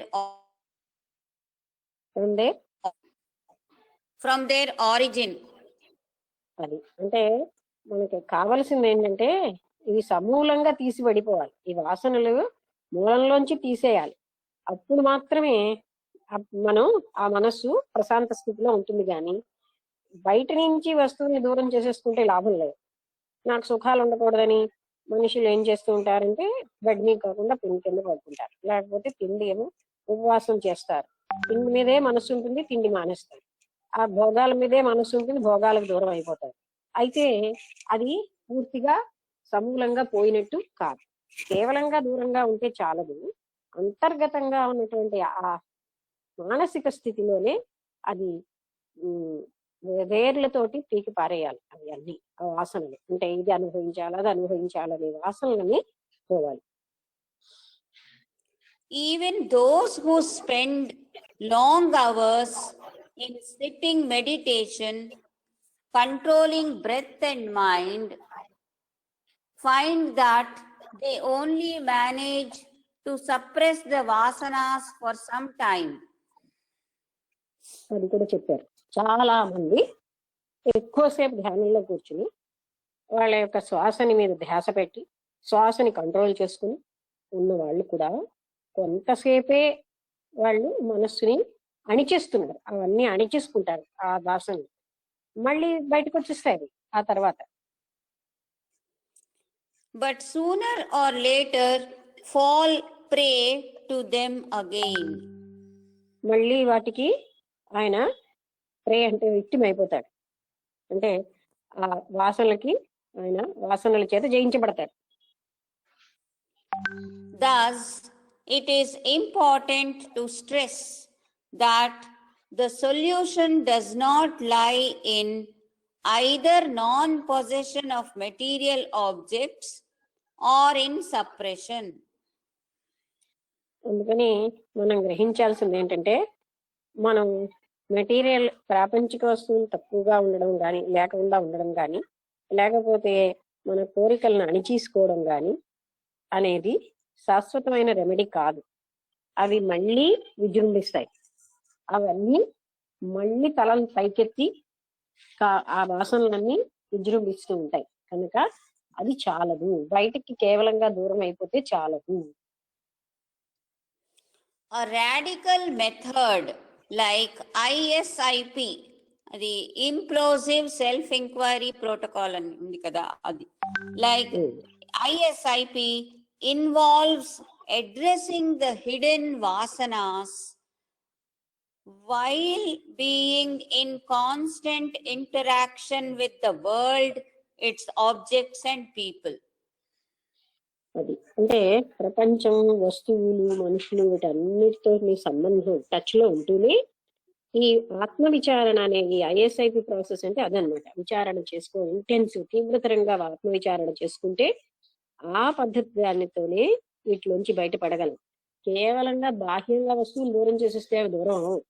కేవలంగా ఆత్మ విచారణ చేసుకుని వాటిలో నిజమైన శాంతి ఉందా లేదా, అసలు ఇది శాంతిని ఇస్తున్నాయా, సుఖాన్ని ఇస్తున్నాయా లేదా అంటూ ప్రతిసారి మనం తీవ్రతరంగా అటెన్షన్ తో ఆత్మ విచారణ చేసుకుంటేనే అందులోంచి బయటపడగలం. కానీ కేవలంగా ధ్యానంలో శ్వాస మీద ధ్యాస పెట్టి గంటలు గంటలు రోజులు కూర్చున్నా జరగదు. అన్ని చోట్ల అదే చెప్తున్నారు. ఆ విచారణ చేయడం వల్లే సమస్యలు జరుగుతాయి. Through the application of this protocol, the tendencies which are stored in the causal body are addressed naturally. ఇవన్నీ ఈ వాసనలన్నీ మన కారణ శరీరంలో ఉన్నవన్నీ కూడా ఈ రకమైనటువంటి ఇంటెన్సివ్ సెల్ఫ్ ఎంక్వైరీ వల్ల, తీవ్రతరమైనటువంటి ఆత్మవిచారణ వల్ల మాత్రమే వాటిని ఒక్కొక్కటిగా సమూలంగా తీసి పారేయగలం. Are addressed naturally even in the waking state and not through మనం చేయగలం. and not through manipulation or escape using visualization, mind control and breath techniques. అది అంటే మనం సామాన్యంగా చేస్తున్న ఎస్కేపిజమే, అందులోంచి పారిపోతాం. అది చెయ్యకుండా దాంట్లోనే ఉండి దాని నుంచి బయటికి పడడానికి ఇంటెన్సివ్ సెల్ఫ్ ఎంక్వైరీ అనేది చాలా ఉపయోగపడుతుంది. అంతేగాని అవి వాటిని సప్రెస్ చేసేయడం కానీ వాటి నుంచి పారిపోవడం వల్ల కానీ అది జరిగేది కాదు. ఆ పారిపోవడానికి ఎన్నో మెథడ్స్ నేను చెప్పారు కదా, చాలా మనకి ఉన్నటువంటి కోరికల నుంచి పారిపోయే మెథడ్స్ మనకి చాలా ఉన్నాయి. కోపం వస్తే కోపం నుంచి ఎలా పారిపోవాలి, అయితే అది లోపల ఉంటూనే ఉంటుంది, అది మళ్ళీ విజృంభిస్తుంది, అణిచేసుకున్నా విజృంభిస్తుంది. కేవలంగా దాన్ని సమగ్రంగా అర్థం చేసుకుని అప్పుడు మాత్రమే అది రూట్ అవుట్ అయిపోతుంది. Through a combination of waking and sitting meditation practiced in a specific way as given by one's guru, the vasanas stored up in the causal body begin to stir up and surface with full ferocity. And surface And surface with full ferocity. ఫెరాసిటీ FERO. Yes, Okay. అవును. అయితే కేవలంగాను అంటే ఈ రెండు పద్ధతులు waking state లో ఉన్న enquiry తోటి అంతర్గతంగా అంటే ఓ దగ్గర గురువు చెప్పినట్టుగా కూర్చుని ధ్యానం చేయడం, వీటన్నింటి వలన మనకి ఈ రెండు పద్ధతులతోటి కూడా దాన్ని ఆ వాసనలన్నింటినీ మనం పారిపోయేటట్టు చేయగలం. అంటే ఒక్కటే చాలదు. అంటే సాధారణంగా ఎంక్వైరీ సరిపోతుంది, కానీ గురువు చెప్పిన ధ్యానం కూడా చేసుకోవడం, దానివల్ల ఏంటంటే మనసు ఏకాగ్రతకు వస్తుంది. అప్పుడు ఈ రెండు చేస్తూ ఉంటే ఆ వాసనల్లోంచి మనం విముక్తి పొందగలం. వాటి యొక్క భయంకరమైన స్థితి నుంచి కూడా మనం బయటపడగలం. This may be a very unpleasant, almost unbearable state. ఇది మనకి నచ్చదు, ఆనందంగా ఉండదు, భరించలేని స్థితి కూడా. By watching this process impersonally, accepting and embracing one's feelings without trying to fix them or getting rid of them. ఒక్కొక్కటిగా చదువు, కొంచెం ఒక్కొక్కటిగా చదువు, అప్పుడు చెప్తాను, ఎందుకంటే అన్ని ఒకేసారి. By watching this process impersonally. Okay, అంటే ఇతరులకు చూసినట్టుగా మన దాన్ని మనం చూసుకోవాలి. మన ఈ పద్ధతులన్నీ అంటే ఏం జరుగుతుంది లోపల అని. Accepting and embracing one's feelings. Accepting ఒప్పుకోవడం, నన్ను చెప్పారు కదా, అవును కోపం వచ్చింది, అలాగే ఫీలింగ్స్ అన్నిటినీ చూడడం. ఎంబ్రేసింగ్ అంటే వాటిని అంటే వాటిని కలిగి ఉండడమే, వాటి నుంచి పారిపోక్కర్లేదు. Without trying to fix them or getting rid of them. అది వాటిని స్థిరంగా ఉంచడానికి అని కానీ వాటి నుంచి పారిపోవడానికి కానీ ప్రయత్నించకుండా. A dense form of energy is initially felt within the body. అలాంటప్పుడు ఒక చాలా పవర్ఫుల్ గా మన ఎనర్జీ అంతా ఒక దగ్గర క్రోడీకరవుతుంది. అంటే ఇది మనం వీటన్నిటికీ ఎనర్జీని పోగొట్టేస్తున్నాం. అప్పుడు ఒక మంచి అంటే చాలా కాన్సన్ట్రేటెడ్ ఎనర్జీ అక్కడ ఉంటుంది. In brackets, usually at the solar or heart plexus అని రాసుంది. Solar or heart plexus. మరి అంటే హృదయ స్థానంలో మనం దాన్ని పొందుతాం ఆ శక్తిని. This dense form of energy slowly begins to loosen up. ఇది నెమ్మదిగాను అంటే ఎంతో కాన్సన్ట్రేట్ ఎనర్జీ నెమ్మదిగా ఇటు అటు డిసిపేట్ అవుతుంది, తగ్గిపోతూ ఉంటుంది. Causing intense burning and turmoil often for days. చాలా రోజులు లోపల మండిపోతున్నట్టుగా చెప్పలేని శ్రమ అలాంటివన్నీ ఉంటాయి కొన్నాళ్ళ పాటు. If one has the detachment and courage to stay with the burning. It Ah. even If one has if one has the detachment and courage to stay ధైర్యమును, with, ఒకసారి ఒక వ్యక్తికి ధైర్యము, తర్వాత వీటన్నిటిని వదిలేయగలిగే అంట డిటాచ్మెంట్ అంటే వీటన్నిటిని వదలగలిగే స్థితి ఉంటే courage to stay with the burning, it eventually melts into the background or substratum. అది వాటిని తట్టుకోగలగాలి. అప్పుడు జరిగే వాటన్నిటిని తట్టుకోగలిగితే ఆ ధైర్యం ఉంటే అది నెమ్మదిగా కూడా అవన్నీ డిజాల్వ్ అయిపోతాయి, పోతాయి. ఆ సబ్స్ట్రాటం అంటే దాని యొక్క ఆత్మస్థితిలోకి లయం అయిపోతాయి అన్నమాట. Causing the vasanas to dissolve and merge with the source from where they emerged originally. ఏం జరుగుతుంది? వీటి వల్ల ఆ వాసనలన్నీ కూడా నాశనం అయిపోతాయి. అవి ఎక్కడి నుంచి వచ్చాయో అక్కడికి వెళ్ళిపోతాయి. అందుకని అప్పుడు వాసనారహిత స్థితి వస్తుంది. Even as he experiences the burning, the Jnani realizes that trying to fix a vasana or get rid of it is itself a vasana. అది జ్ఞానికి ఏంటనిపిస్తుందంటే ఆ వాటి నుంచి బయట పడిపోవాలన్నా, వాటిని ఒక దగ్గర పెట్టి ఉంచాలన్నా అది కూడా ఒక వాసనే. అదే కృష్ణమూర్తి గారు చెప్తారు. అంటే ఒక స్థితిలో ఏంటి చేస్తున్నా అది కూడా ఒక వాసనే.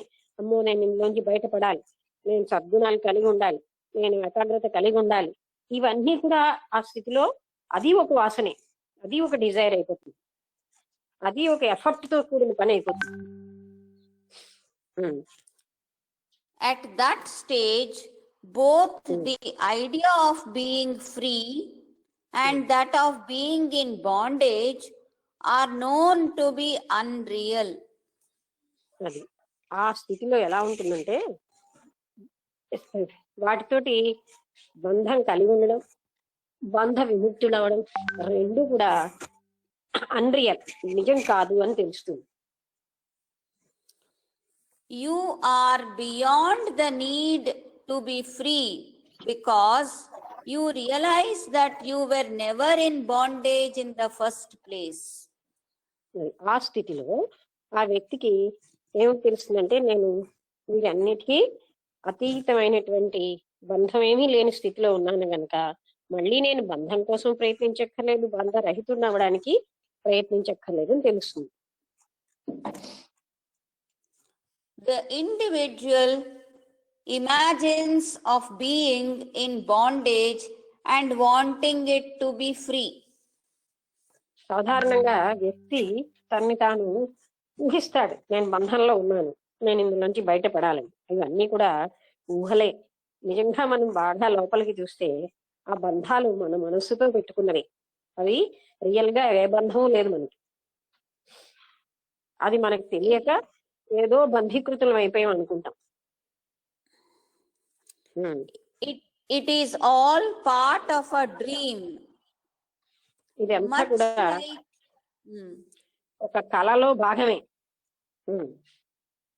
Much like the way one takes the dream of falling off a cliff to be real, only to realize on waking up that it was just a dream.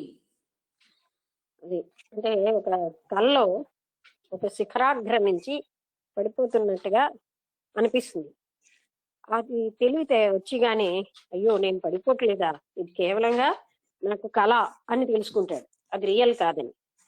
అలాగనే ఈ బంధాలన్నీ కూడా రియల్ కాదు, కానీ రియల్ గా ఇప్పుడు ఉంటాయి. జ్ఞానం వస్తున్న కొద్దీ ఇవి మనం పెట్టుకున్నవి, ఇవి అసలు నిజంగా లేనే లేవు. బంధం అన్నది ఎక్కడా లేదు, ఎవరు మనం బంధించలేదు అసలు. నిజానికి మనమే బంధించుకుంటున్నాం ఆ మనస్సుతోటి. The falling off the cliff and the measure one took to prevent oneself from falling off were all part of the dream and unreal. పడిపోవడం, పడిపోకుండా ప్రయత్నించడం, ఏ ఏ ప్రయత్నాలు చేస్తున్నారో ఇవన్నీ కూడా అంటే ఎక్కడి నుంచి కొండ యొక్క చివరికి వెళ్ళి అక్కడ నుంచి పడిపోతున్నాడు. పడిపోకుండా ఎన్నో రకాలుగా ప్రయత్నాలు చేయడం, ఇవన్నీ కూడా ఆ కళలో భాగాలే. All it took to realize this fact was waking up from the dream. ఎప్పుడైతే తను ఆ కళలోంచి బయటకు వచ్చేసాడో అప్పుడే అతనికి సత్యం అనేది తెలుస్తుంది. నిజంగా నేను కొండ నుంచి పడిపోట్లేస్తుంది అనే సత్యం. కళలో ఉన్నంత వరకు అది నిజంగా పడిపోతున్నాను, ఎలా పడిపోకుండా నేను ఉంటాను, ఎలా మీదకెళ్తాను అన్నది చూసుకుంటాడు. But it is obvious that you cannot awaken by merely reading these words or understanding their meaning through the instrument of mind. అది మీరు కూడా ఈ మనస్సు అనే ఒక్క పనిముట్టితోటి మనం అర్థం చేసుకున్నా, విన్నా నిజంగా మనం ఆ బాండేజ్ లోంటి బయట పడిపోలేము. అంటే ఈ మనస్సుతోటి చేయబడే పని కాదు అని, అంటే కేవలంగా విని చదివి అర్థం చేసుకుంటే అది అంత సులువుగా బయటపడడం అవ్వదు. This is because the instrument, the mind itself, is a part of the dream. ఎందుకంటే ఈ మనస్సు ఈ కళలో ఒక భాగమే కదా. అందుకని ఆ మనస్సు అది పనికిరాదు మనం ఉన్న బంధాల నుంచి బయటపడ్డాన్ని. అందుకే ప్రతి దగ్గర ఏం చెప్తారు కృష్ణమూర్తి గారు తెలిసిన, మనస్సు లేకుండా, ఆలోచన లేకుండా చూస్తూ ఉంటారు. అప్పుడు మాత్రమే వాటన్నిటి నుంచి బయటపడగలం. మనస్సుతోటే మనం అన్ని ప్రయత్నిస్తే జరగదు. ఎందుకంటే ఆ మనసు ఆ కళలో కూడా అదే మనకి భయం పెట్టేటట్టు చేసింది. One has to find a way to locate or arrive at an awareness that is independent of the mind as well as the five senses in order to realize this truth. ఈ సత్యం తెలుసుకోవడానికి మనస్సు ఇంద్రియాల కన్నా అతీతమైన స్థాయిలోనే ఆ బంధం ఎక్కడుంది, ఏది నన్ను ఇలా చేస్తోంది అనే సంగతి మనిషి మనస్సుతో చేస్తే ఎప్పుడు కనుక్కోలేదు. మనస్సుకి ఇంద్రియాలకి అతీత స్థాయిలోనే ఇది జరుగుతుంది. అంటే అందుకే మనస్సుతోటే మనం అన్ని చేస్తాం గనక సంభవించట్లేదు. మనస్సు కంటే అతీత స్థాయిలో జరిగేది మనస్సుతో జరగదు. Beyond intellect, beyond mind and beyond senses, ఇంద్రియాలకు అతీతంగా, బుద్ధికి అతీతంగా, మనస్సుకు అతీతంగా ఉంటేనే ఇవి జరుగుతాయి. ఇప్పుడు ఆఖరి వరుసకు వచ్చాము, అదొక 2 పేజీలు ఉన్నది, 7:50 అవుతున్నది. ఏం చేయమన్నారు? ఆపుదాం. సరే, అది 2 పేజీలు అంటే ఒక రోజులో కొంచెంసేపట్లో అయిపోతుంది. పావు గంటలో అవుతుంది, పావు గంట 20 నిమిషాలు రేపు. అది మరి ఆపుదామా? మనం అందరం ఇవాళ రేపు అది చదివేసుకుందాం. అంటే ఇంకా రేపే మళ్ళీ తీసుకొని ఎక్కువ కొంచెం డిస్కషన్ పెట్టుకుంటే బాగుంటుందేమో. లేదా అంటే కొత్త పుస్తకం మొదలు పెట్టడం కానీ, ఎందుకంటే ఎవరు కూడా అంత ఎక్కువ డిస్కస్ చేయట్లేదు, కొంతసేపే చేస్తారు. 1-2 గంట సేపు డిస్కస్ చేయరు ఎవరు. కొంతసేపు 5 నిమిషాలు 10 నిమిషాలు చెప్పి ఊరుకుంటారు, అంతే కదా. క్వశ్చన్ ఏమైనా ఉంటే ఆన్సర్ చేస్తాను కానీ. సరే, అయితే ఏం చేయమంటారు? చదవమన్నారా లేకపోతే అంటే మరి డిస్కషన్ కూడా ఉండాలి కదా ఇవాళ. అవును, ఇవాళ ఏమైనా డౌట్స్ ఉన్నా, ఈ టాపిక్స్ చాలా ముఖ్యమైన టాపిక్స్ మరి. అంటే మరి ఏమో అందరూ కూడా సీరియస్ గా తీసుకుంటే ఎన్నో డౌట్స్ ఉంటాయి ఇందులో, ఎన్నో విషయాలు డిస్కస్ చేయొచ్చు. అది మామూలుగా విని వదిలేయాలంటే ఏం పెద్ద ఉండవు. అది అంటే ఇది అటువంటి టాపిక్, ఇది ఎక్కడ పడితే అక్కడే మనకి డౌట్స్ వస్తాయి. ఓకే,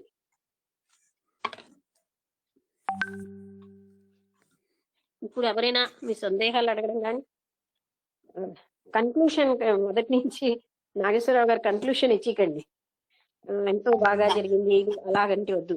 ఇప్పుడు మనకి ఏంటంటే టాపిక్ మీద రావాలి ఎక్కువ. టాపిక్ చాలా మందికి అయ్యి అవని స్థితి ఉంది. మీరు అడగడం అనే దానికి ఏం అడిగినా పర్వాలేదు, నేను దాన్ని అర్థం చేసుకోగలను మీరు ఏం అడుగుతున్నారని. నేను సరిగ్గా మాటల్లో పెట్టలేనేమో అని అనుకోకండి. మీరు మీ మనస్సు నాకు అర్థమైపోతుంది మీ మాటల్లో.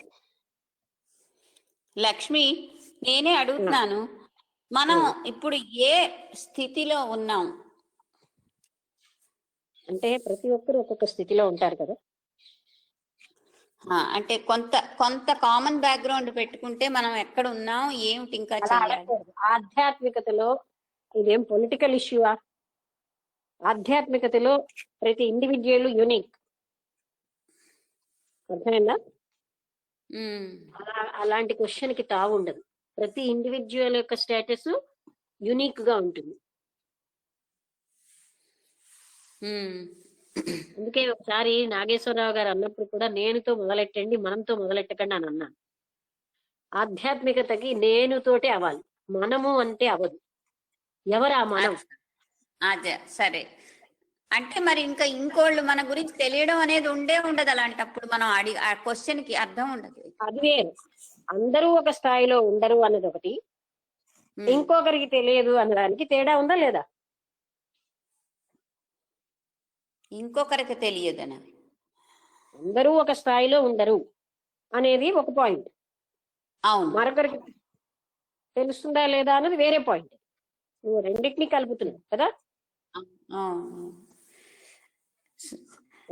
అంటే మనకు తెలుస్తున్నాయి, కోరికలు అనేవి ఉంటాయి, అవి కరెక్ట్ కాదు, అవి అక్కర్లేదు అని మధ్య మధ్యలో అనిపిస్తున్నా, మధ్య మధ్యలో మళ్ళీ అవి కావాలనుకోవడం అనేది మనం ఇంకా అజ్ఞాన స్థితిలోనే ఉన్నాం. అది వాసన, పూర్వ వాసనలు మన్ని లాగుతున్నాయి. నమస్తే అమ్మా. ఏంటండి? చెప్పండి విన్నాక చెప్తాను. ఎవరి వాసనలు బట్టి వాళ్ళకి ఆ టైప్ ఆఫ్ కోరికలు వస్తాయి. ఆ వాసన అంటే వాళ్ళకి విద్యా వాసన ఉందనుకో. ఇప్పుడు చాలా మంది బాగా చదువుకుని మేమేమో చదువులో ఎన్నో ఇవి అవి చేస్తున్నాం అంటే ఇప్పుడు చూడండి, సంస్కృతం స్ప్రెడ్ చేస్తున్నామను, లేకపోతే గీతని స్ప్రెడ్ చేస్తున్నామను, ఇవన్నీ వాసనలే. అంటే ఆ వాసనల వల్ల చేస్తారు. అలాగే అంటే వాసన ఏదైనా వాసనే. రోజు ఇంత దాన ధర్మాలు చేయాలి, అది ఒక వాసనే. ఒక ఆయన మాకు చిన్నప్పుడు, అంటే మేము బిఎడ్ చదివినప్పుడు, ఒక ఆవిడకి ఎప్పుడు రోజు ఇంత బియ్యం ఇచ్చే వ్యసనం ఉండేదన్న. అంటే అది కూడా వ్యసనం అని వాడతారా అని అడిగేది. అది వ్యసనమేనమ్మా, అది చెయ్యకపోతే సుఖం ఉండలేరు, ఇవన్నీ వ్యసనాలే అన్నారు. అంటే అలాగా ఎవరి వాసనలు బట్టి డ్రైవ్.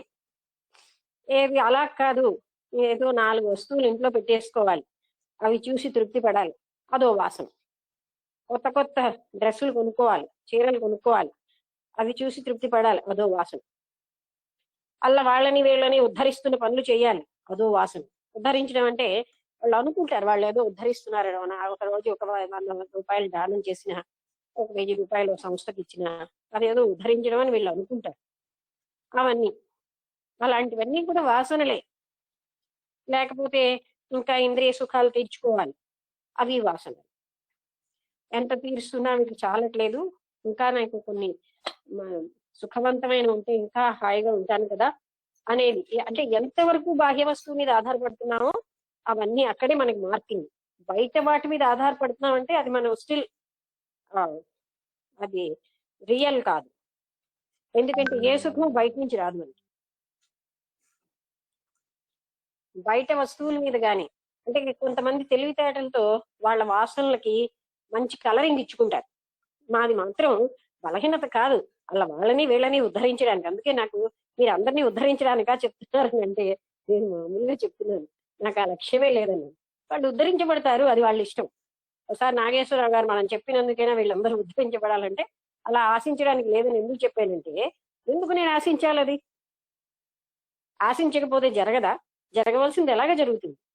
నేను ఆనందంగా చెప్పుకపోతే సరిపోయిందిగా. అర్థమైందా?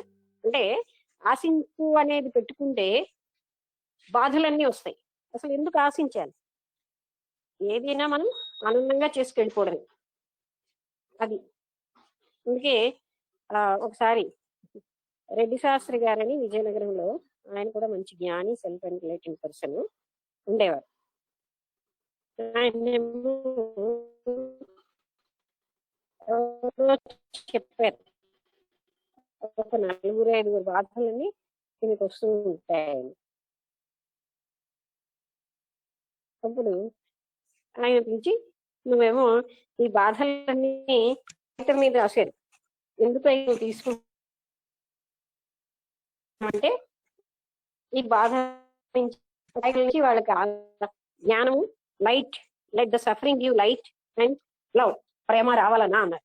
ఇదేదో చాలా బాగుంది అనిపించింది, వినడానికి చూడడానికి చాలా బాగుంది. కానీ నన్ను నేను ప్రశ్నించుకున్నాను, నాకు అలాంటి లక్ష్యమే లేదు, అది జరుగుతున్నాయి అంతే, నాకు ఏ లక్ష్యము లేదు. అవి ఎందుకు వస్తున్నాయో ఎందుకు పోతున్నాయో నాకు తెలియదు, కానీ నాకు లక్ష్యం లేదు అక్కడ. మరి అటువంటిప్పుడు ఉందని అబద్ధం ఆడటం ఎందుకు? ఇదేదో చూడడానికి చాలా బాగుంది కానీ అలాంటి విషయంలో జరగట్లేదు అని చెప్పారు. అంటే అలాంటి లక్ష్యం ఏది ఇక్కడ లేదు, వినడానికి చూడడానికి చాలా బాగుంది అది విషయం.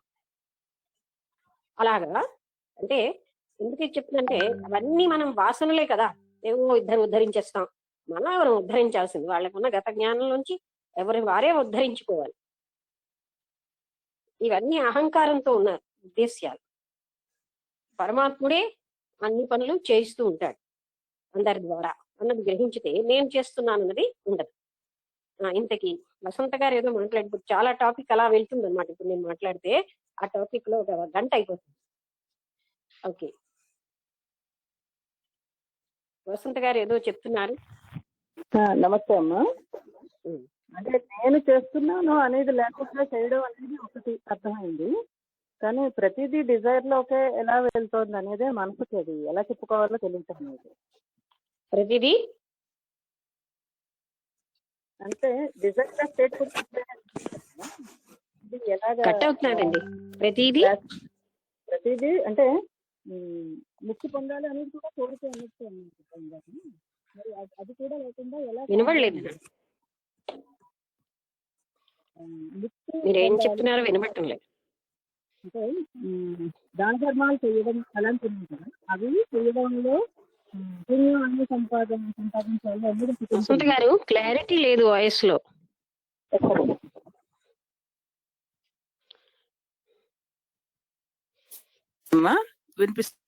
చెప్పండి. అంటే ఇప్పుడు దాన ధర్మాలు చేస్తే పుణ్యం వస్తుంది అని స్టేట్ అయితే అర్థమైంది. బట్ ముక్తి పొందడం కూడా ఒక డిజైరే అన్నారు కదా, దాన్ని ఎలా అర్థం? అది ఎప్పుడండి? అది ఎప్పుడంటే ఆ స్థాయికి వచ్చాక, అక్కడ చెప్పిన పాయింట్ అది కదా. అంటే ఓకే, అక్కడ బంధన లేదు, ముక్తి లేదన్న స్థితికి వచ్చేసాడు ఆయన.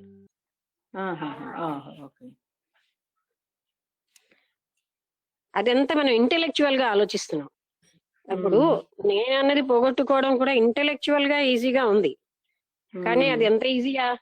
అన్నిట్లోని అదే, అన్ని పనులకి నేను నా అన్న సెంటర్ తోటే మనం అన్ని చేస్తున్నాం. ఇంటెలెక్చువల్ గా ఆలోచిస్తే ఏముంది, నేను అన్నది పోగొట్టుకుని పనిచేయడం అంతే కదా అనిపిస్తుంది. అక్కడ మన అందరం మోసపోయేది ఏంటంటే, ఇంటెలెక్చువల్ జ్ఞానానికి అనుభవ జ్ఞానానికి సహస్రాంతాలు తేడా. ఒక విషయం చదివేసాక అర్థమైంది అనుకోకూడదు, అంటే తెలిసిపోయింది అనుకోవడానికి లేదు. అది ఆచరణాత్మకం అయ్యే వరకు అది ఎన్నో చికాకులు ఉంటాయి. అంటే ఇంటెలెక్చువల్ గా అయితే మన అందరం ఆత్మజ్ఞానంలో ఎప్పుడో అయిపోయాం, త్రిపుర రహస్యం చదవగానే. ఇంటెలెక్చువల్ గా అవ్వడం విషయం కాదు, అది అనుభవ జ్ఞానం అనుభవంలో రావాలి. ప్రాక్టీస్ లోకి వస్తూ ఉంటే, నిత్య జీవితం యొక్క ప్రాక్టీస్ లోకి వస్తూ ఉంటే జ్ఞానం నిలుస్తుంది. అందుకే a pinch of practice is better than tons of knowledge అన్నారు. అంటే టన్నుల కొలది మనం ఎన్నో తెలుసుకున్నా సరే, అది కొంతైనా సరే ఆచరిస్తే అదే గొప్పది. అంటే మనం ఇంటెలెక్చువల్ గా తెలిసిపోయింది అనుకోవడానికి లేదు, అదే మనకి ప్రమాదం. అందరూ అని ఫీల్ అయ్యేది అక్కడే. నాకు తెలిసిపోయిందని ఎందుకు అనుకుంటున్నారంటే, ఇంటెలెక్చువల్ గా తెలియడం కాదని ముందు మనం తెలుసుకోవాలి. అప్పుడు నాకేం తెలియదన్న విషయం తెలుస్తుంది. అర్థమైందా? అర్థమైంది. నాకేమి తెలియదనే ఒక హంబుల్ మైండ్ ఒక్కటే నేర్చుకోగలదండి. ఎన్నో జ్ఞాన శాస్త్రాలు బుర్రలో పెట్టేసుకుని నాకు ఇన్ని తెలుసు అనుకోవడం వల్ల ఏమీ లాభంలే. సరే అర్థం. మీరు ఇందాక ఏమంటున్నారు, డిజైర్స్ ఇంకా ఉండిపోతాయనా? డిజైర్లెస్ గా ఉండడం ఎలాగా అనేది దాన్ని అబ్జర్వ్ చేస్తేనే, డిజైర్ అబ్జర్వ్ చేస్తే, ఆ స్థితిని అబ్జర్వ్ చేయడం వల్లే ఆ స్థితిలో వస్తాయి. దాన్ని చూడడం అనేది అలవాటు చేసుకోవాలి మనం. రెండో స్టెప్ యాక్సెప్టెన్స్, ఒప్పుకోవాలి. చెప్పారు కదా ఇందాక 5 స్టెప్పులు, యాక్సెప్ట్ చేయాలి. నెక్స్ట్ దాన్ని టోటల్ ఎనర్జీతో, అటెన్షన్ తో అబ్జర్వ్ చేయాలి.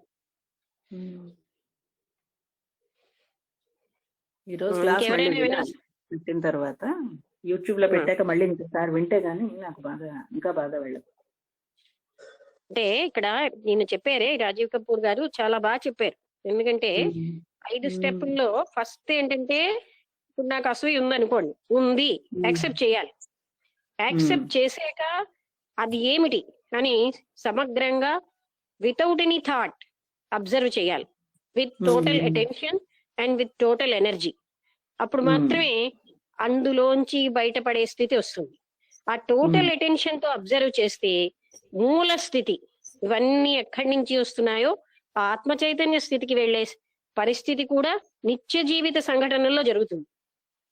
కానీ ఫైట్ చేసి మనం కాన్ఫ్లిక్ట్ పెంచుకుంటాం, సంఘర్షణ. ఇలా ఉండకూడదు, ఇలా ఉన్నాను.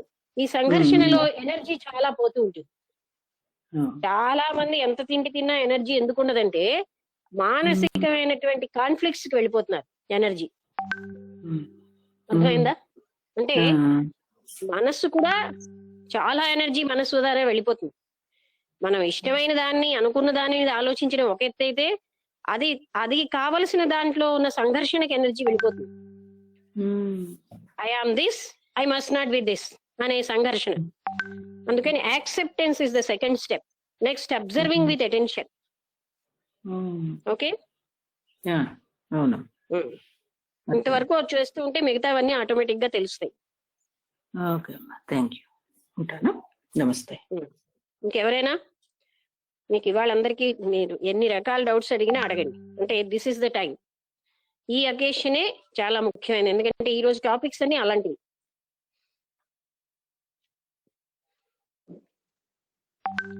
నాగేశ్వరరావు గారిని లాస్ట్ లో ఎందుకు చెప్పమన్నానంటే, మొదటే కన్క్లూషన్ చెప్పేస్తే మిగతా వాళ్ళు ఏది అడగరు. ఏ వాసన లేకుండా ఉండడం లేదు. ఏంటండి భరత్ కుమార్ గారు? ఈ వాసన లేకుండా ఇప్పుడు వినడం కూడా ఒక వాసనే కదా. అయితే ఏ వాసన లేకుండా ఉండటం అలాగా. అక్కడ మీరు అన్ని ఇంటెలెక్చువల్ గా అడుగుతున్నారు భరత్ కుమార్ గారు. మీరు లాయర్ కదా, లాయర్ మైండ్ ఉపయోగిస్తున్నారు. జాగ్రత్తగా వినండి. వాసన అనేవి ఏ వాసనలు అయితే మన అడ్డుతున్నాయో కదా, వినడం వాసనే అంటే ఎప్పట్లో అది అవుతుంది, వింటే కదా ఇదంతా తెలిసింది మనకి. ఇలాంటివన్నీ పోగొట్టుకోవాలి, ఇలా ఉండాలి అనే విషయం మనకి జ్ఞానం వల్ల తెలుస్తుంది కదా. వినడము వాసనే. అది వినడం ఒక హ్యాబిట్ అయిపోయింది అనుకోండి, మ్యూజిక్ విన్నట్టు లెక్చర్లు వినడం, అది కాదు. అలాంటి అలవాటు కాదు. ఒక లెక్చర్ విన్నాక మనలో ఒక రకమైన చేంజ్ రావాలి, వై ఐఎమ్ లైక్ దిస్ అని. అంతేగాని మ్యూజిక్ పెట్టుకున్నట్టు లెక్చర్ పెట్టుకోవడం చెవులో, మన స్థితిలోనే మనం ఉండడం, అది కాదు కరెక్ట్. ఓకే, వాసనలు అని అంటేనండి మన గత వాసనలు ఏవేవి బంధిస్తున్నాయి, మనని ఉన్నత స్థాయికి వెళ్లకుండా ఏం అడ్డుతున్నాయి అనేది మనం గమనించాలి.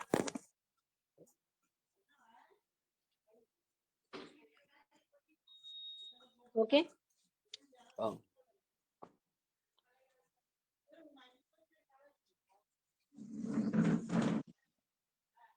ఈ వాసన మిగతా వాసనలు కట్ చేయడానికి పనికొస్తుంది కదా, ఒకవేళ ఇది వాసన అయితే.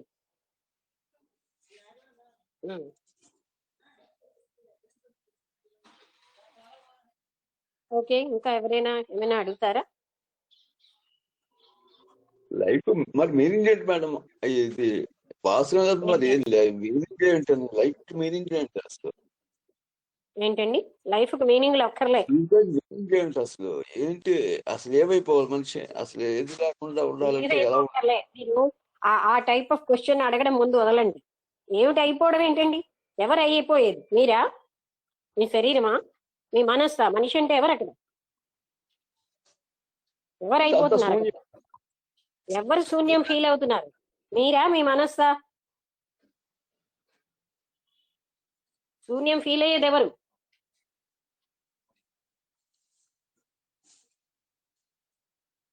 అర్థమైందా నేను అడిగిన ప్రశ్న?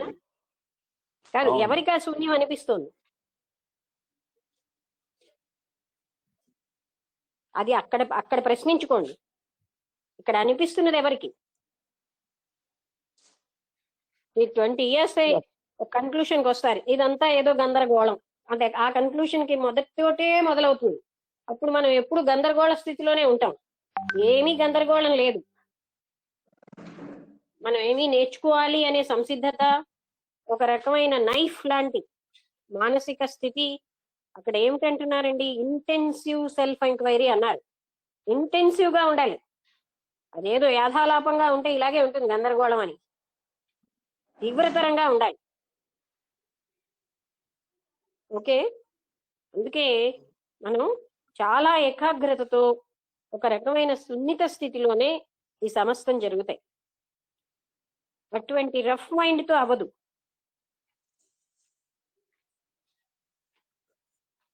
సగం సగం విని ఇదంతా గందరగోళం అంటే ఎందుకు గందరగోళం? ఆ కన్క్లూషన్ కి రావడం ఎంతవరకు రైట్? అంటే వినే వాళ్ళకి అటెన్షన్ లేదు అక్కడ. ఏది గందరగోళం కాదు, క్లియర్ గా ఉన్నాయి అన్ని. ఎందుకు గందరగోళంగా ఉంది అంటే అక్కడ ఆ మనస్సు అలా గందరగోళంగా ఉంది.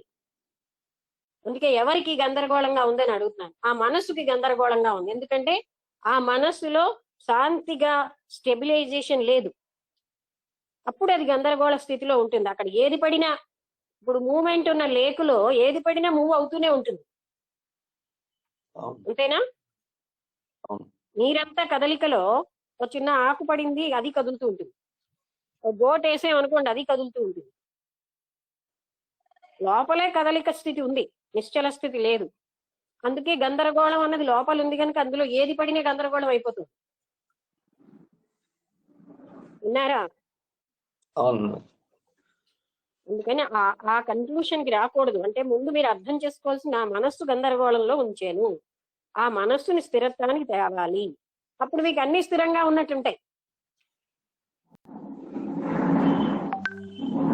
అన్ని అప్పుడు చాలా హాయిగా వినబడుతున్నాయి అనిపిస్తుంది.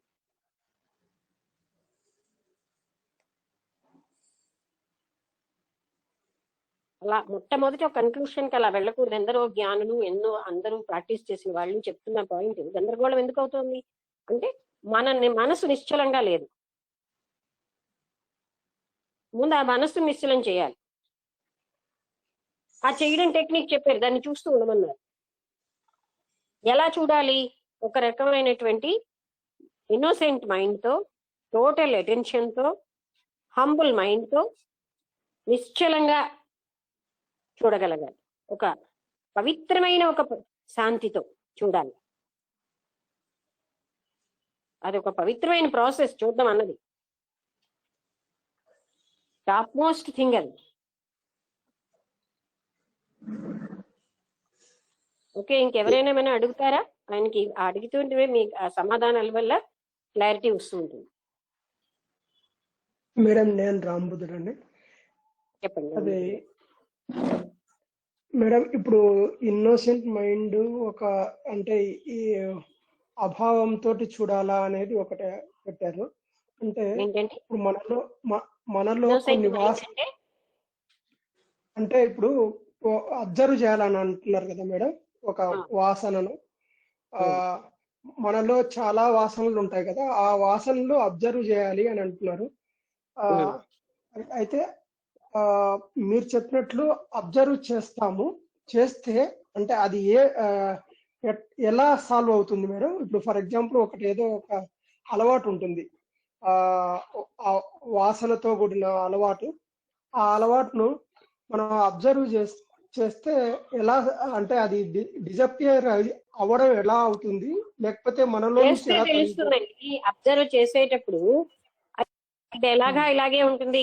ఇప్పుడు భరత్ కుమార్ గారు అడిగినట్టు అన్ని గందరగోళమే అన్న భావంతో చూస్తే అన్ని గందరగోళమే. అలా కాకుండా అందుకే ఇన్నోసెంట్ మైండ్ అవసరం. అంటే అక్కడ ఏ జ్ఞానంతో సంబంధం లేని స్థితి పెట్టుకుని చూస్తే ఆ టోటల్ అటెన్షన్ తో పూర్తి శూన్య స్థితితో ఏ ఆలోచన లేకుండా చూడగలిగితే అది ఎలా అన్నది అక్కడ దానంతట అదే మనకు తెలుస్తుంది. ఇంటెలెక్ట్ కి తోటి మనం ఎక్స్ప్లెయిన్ చేయలేము చాలా విషయాలు. జరుగుతుంది అన్నది మనకు తెలుసు. ఎందుకంటే అది మీరు ఎలా అంటే మళ్ళీ మనసు రేంజ్ లోకి తేవాలి. అది మనస్సుకు అతీతంగా జరిగే పని. మనస్సు ఉండకుండా చూడమంటున్నారు కదా. ప్రాక్టికల్ గానే తెలుస్తుంది అది. ఎందుకంటే మళ్ళీ మనస్సు రేంజ్ లో అనువదించడానికి అవదే.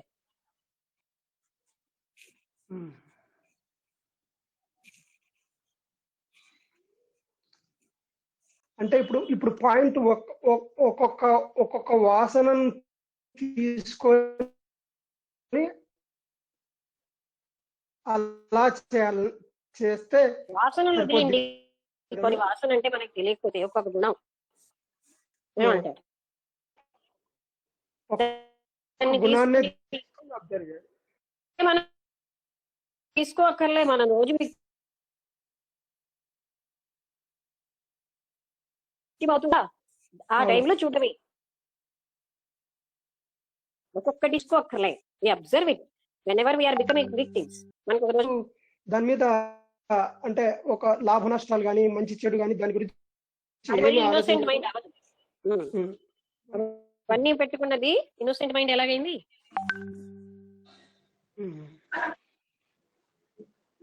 ముందు ఆ మైండ్ పోగొట్టుకోవాలి మనం. లాభాలు నష్టాలు ఆలోచించే మనసు.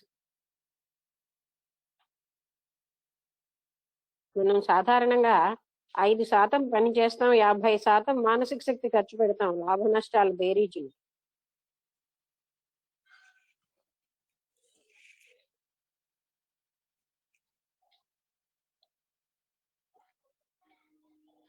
ఇప్పుడు ఒక సమస్య వచ్చినప్పుడు కూడా ఎక్కువ ఆ సమస్యను పరిష్కరించడం కంటే ఆలోచనే ఎక్కువ ఉంటుంది మేడం.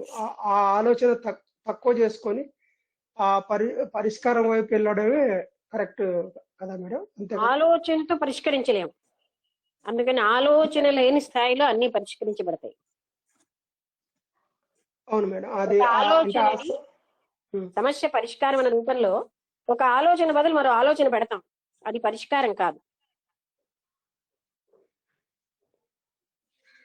అదే మేడం, సమస్య ఉన్నదానికంటే ఆలోచనే ఎక్కువ ఉంటుంది మేడం. ఎక్కువ ఉండడం వల్ల అది అదే చేస్తాం.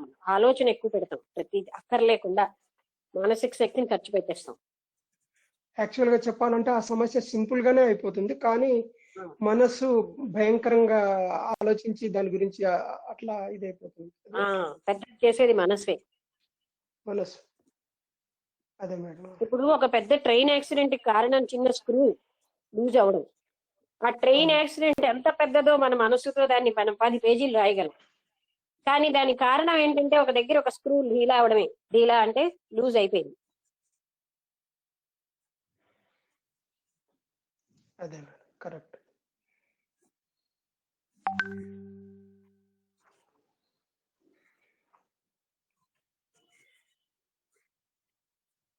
ఇంకెవరైనా ఏమైనా అడుగుతారా?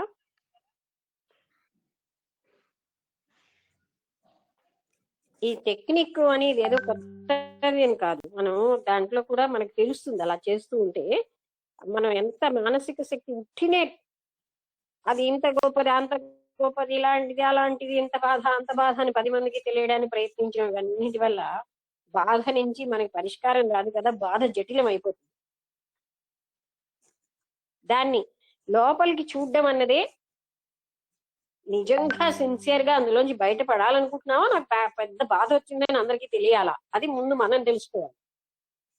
ఎందుకంటే మనకు కొన్ని అలాంటి పిచ్చులు కూడా ఉంటాయి. పక్క వాళ్ళకి నేను చాలా బాధల్లో ఉన్నట్టు తెలియాలి. అప్పుడు దాన్ని అడ్వర్టైజ్ చేస్తాం. దీనివల్ల నష్టం ఏంటంటే బాధ ఎక్కువైపోతుంది, నిజంగా ఉండవచ్చు తక్కువ బాధ ఎక్కువైపోతుంది. అందుకని ముందు నాలో ఎలాంటి లక్ష్యం ఉంది అని చూడగలగాలి. ఆ సిన్సియారిటీ చాలా అవసరం. ఓకే, ఇంకేమైనా ఇప్పుడు నాగేశ్వరరావు గారు, నారాయణ గారు ఏమైనా చెప్తారా? ఉన్నారా లేదా? నమస్తే మేడం గారు. నమస్తే మేడం గారు. అంటే మొత్తం అంతా ఈరోజు చెప్పినటువంటిది ఆత్మజ్ఞానం. అది ఆత్మజ్ఞానం అనేది అనుభవపూర్వకంగానే తెలుసుకోవాలి తప్ప ఇలా అది అలా అని చెప్పేసేసి, అంటే అనుభవ జ్ఞానం అనేది చాలా మిన్న. ఎందుకంటే అనేక మంది మహాత్ములు ఇదే జరిగింది. వాళ్ళకి ఏ శాస్త్ర జ్ఞానం లేకపోయినా అనుభవ జ్ఞానం ద్వారా అవన్నీ జరుగుతున్నాయి. అది ఎందుకంటే మనం హిమాలయ యోగులు కానివ్వండి, లేకపోతే రామకృష్ణ పరమహంస కానివ్వండి, రమణ మహర్షి, కబీర్ దాస్, వీళ్ళందరూ కూడా ఏ శాస్త్రజ్ఞానం లేకపోయినా వాళ్ళ అతీత స్థాయిలో ఉండడానికి కారణం ఏంటంటే వాళ్ళ అనుభవ జ్ఞానం. అలాగే ఏంటంటే మీ యొక్క ప్రవచనం ద్వారా మాకు అంటే కొంత అంటే ఈ గ్రంథాలు చదివి, ఇప్పుడు ఎన్నో గ్రంథాలు చదివాను, ఆ గ్రంథాలు చదివిన దానికంట అంటే ప్రతిరోజు ఇది వినటం ద్వారా ఆ సాధన సంపత్తి ద్వారా, అంటే ఇప్పుడు ఇంతకుముందు నేను చాలా గందరగోళంలో ఉండేవాడిని. ప్రతి దగ్గర ఇంట్లో గొడవలు, బయట లేకపోతే చాలా కోపం అనేది చాలా స్థాయిలో ఉండేది అన్నమాట. ప్రతి చిన్న విషయం కోపం పడిపోవటం. సో ప్రతి దారి ఇప్పుడు ఏం చేసి మీరు చెప్పిన విన్నప్పటి నుంచి ప్రతి దాన్ని అబ్జర్వ్ చేస్తున్నాను. అబ్జర్వ్ చేసి ఏంటి అలా దానివల్ల అందులో ఒకవేళ ఏదైనా ఎక్కడైనా ప్రాబ్లం జరిగింది, ఏదైనా ఇంతకుముందు ఏదైనా చిన్న ప్రాబ్లం వచ్చింది అనుకోండి, చాలా పెద్ద కోపం వచ్చేసి ఇమీడియట్ గా. ఒక్కోసారి కాలేజీలో కూడా మా డైరెక్టర్ భయపడినంత కోపం ఉండేది అనమాట. ఇప్పుడు అలా ప్రతి దాన్ని అబ్జర్వ్ లో ఉంచడం వలన ఈ రోజు ఏంటవుతుందంటే నేను కాస్త శాంతంగా ఉన్నాను. ఇప్పుడు ఈ కరోనా కష్టకాలంలో కూడా ఇన్ని ప్రాబ్లమ్స్ ఫేస్ చేసిన నేను ఏంటంటే ఏదో టెంప్ట్ అయిపోయి, మీ ఇంట్లో మా మిస్సెస్ చాలా గందరగోళంలో పడిపోయి జీవితం ఏటైపోద్ది అని ఆ టైంలో కూడా నేనేది కూడా చలించకుండా హ్యాపీగా ఏదో చేయాలి. ఆ తర్వాత ఏంటవుతుంది, ఆటోమేటికల్ గా ఆ కార్యక్రమం ఎలా జరగాలో అలా ఆటోమేటిక్ గా జరుగుతుంటుంది. కాబట్టి అంటే ఈ ప్రవచనాల ద్వారా అంటే అది కొంచెం అనుభూతి కొంచెం జరుగుతుంది మేడం. అలా జరగటం వల్ల బాగా తెలియాలి అది సాధన. అది ఇంకా అంటే ప్రతి రోజు కూడా ఒక కొత్త విషయం. అంటే ఎలా అంటే ఇంతకు ముందు మేము చదువుకున్నది ఏదో చదువుకున్నాం, అందులో మనం కఠోపనిషత్తులో కూడా మనం అదే చెప్పాడు. అంటే ఆత్మజ్ఞానం అనేది అనుభూతి చెందాలి తప్ప ఏదో ప్రవచనం వినేస్తూ వచ్చేది కాదు అని చెప్పి క్లియర్ గా చెప్తాడండి యమధర్మరాజు. అది అంటే దానికి ఎలా తీవ్రమైనటువంటి తపన ఉండాలి. తీవ్రమైనటువంటి తపన ద్వారానే అనుభూతి చెందడం జరుగుతుంది అని చెప్పడం జరుగుతుంది. అలాగా అది కొంచెం అంటే ఇంతకు ముందు ఎన్నో గందరగోళాల నుంచి కొంచెం బయటపడినాం మేడం గారు. అది పూర్తిగా బయటపడడం కూడా చెప్పలేము. ఇంకా దాన్ని ఇంకా మీ చాచర్యంతో ఇంకా మేము ఇలా కొంచెం ప్రయాణం చేస్తే కాస్త మేము కూడా ఆత్మానుభూతిని పొందే అవకాశం ఉంటుందని చెప్పి అనుకుంటున్నాం. ఇప్పుడు నేను నారాయణ గారి దీంట్లో ఏంటి ఎంకరేజ్ చేస్తున్నా అంటే, in what way I'm affected అనేది అక్కడ ముఖ్యం. ఒకసారి తెలిసాక అది నా మీద ఏం ప్రభావం చూపెడుతోంది, అది అక్కడ ఎసెన్షియల్ పాయింట్. తెలుసున్న జ్ఞానం హౌ ఇట్ ఈస్ ఎఫెక్టింగ్ మీ. థియరీగా తెలుసుకోవడం అనేది కాదు. అంటే అది ప్రతి ఒక్కరు చూసుకోవాలి. హౌ దిస్ జ్ఞాన హెల్ప్ నాకు ఏ రకంగా ఇది నేను ఇంతకు ముందున్న స్థాయికి ఇప్పుడు నాకున్నటువంటి లైఫ్ యాక్టివిటీస్ లో హౌ ఇట్ ఈస్ ఎఫెక్టింగ్ అనేది చాలా ఎసెన్షియల్ థింగ్.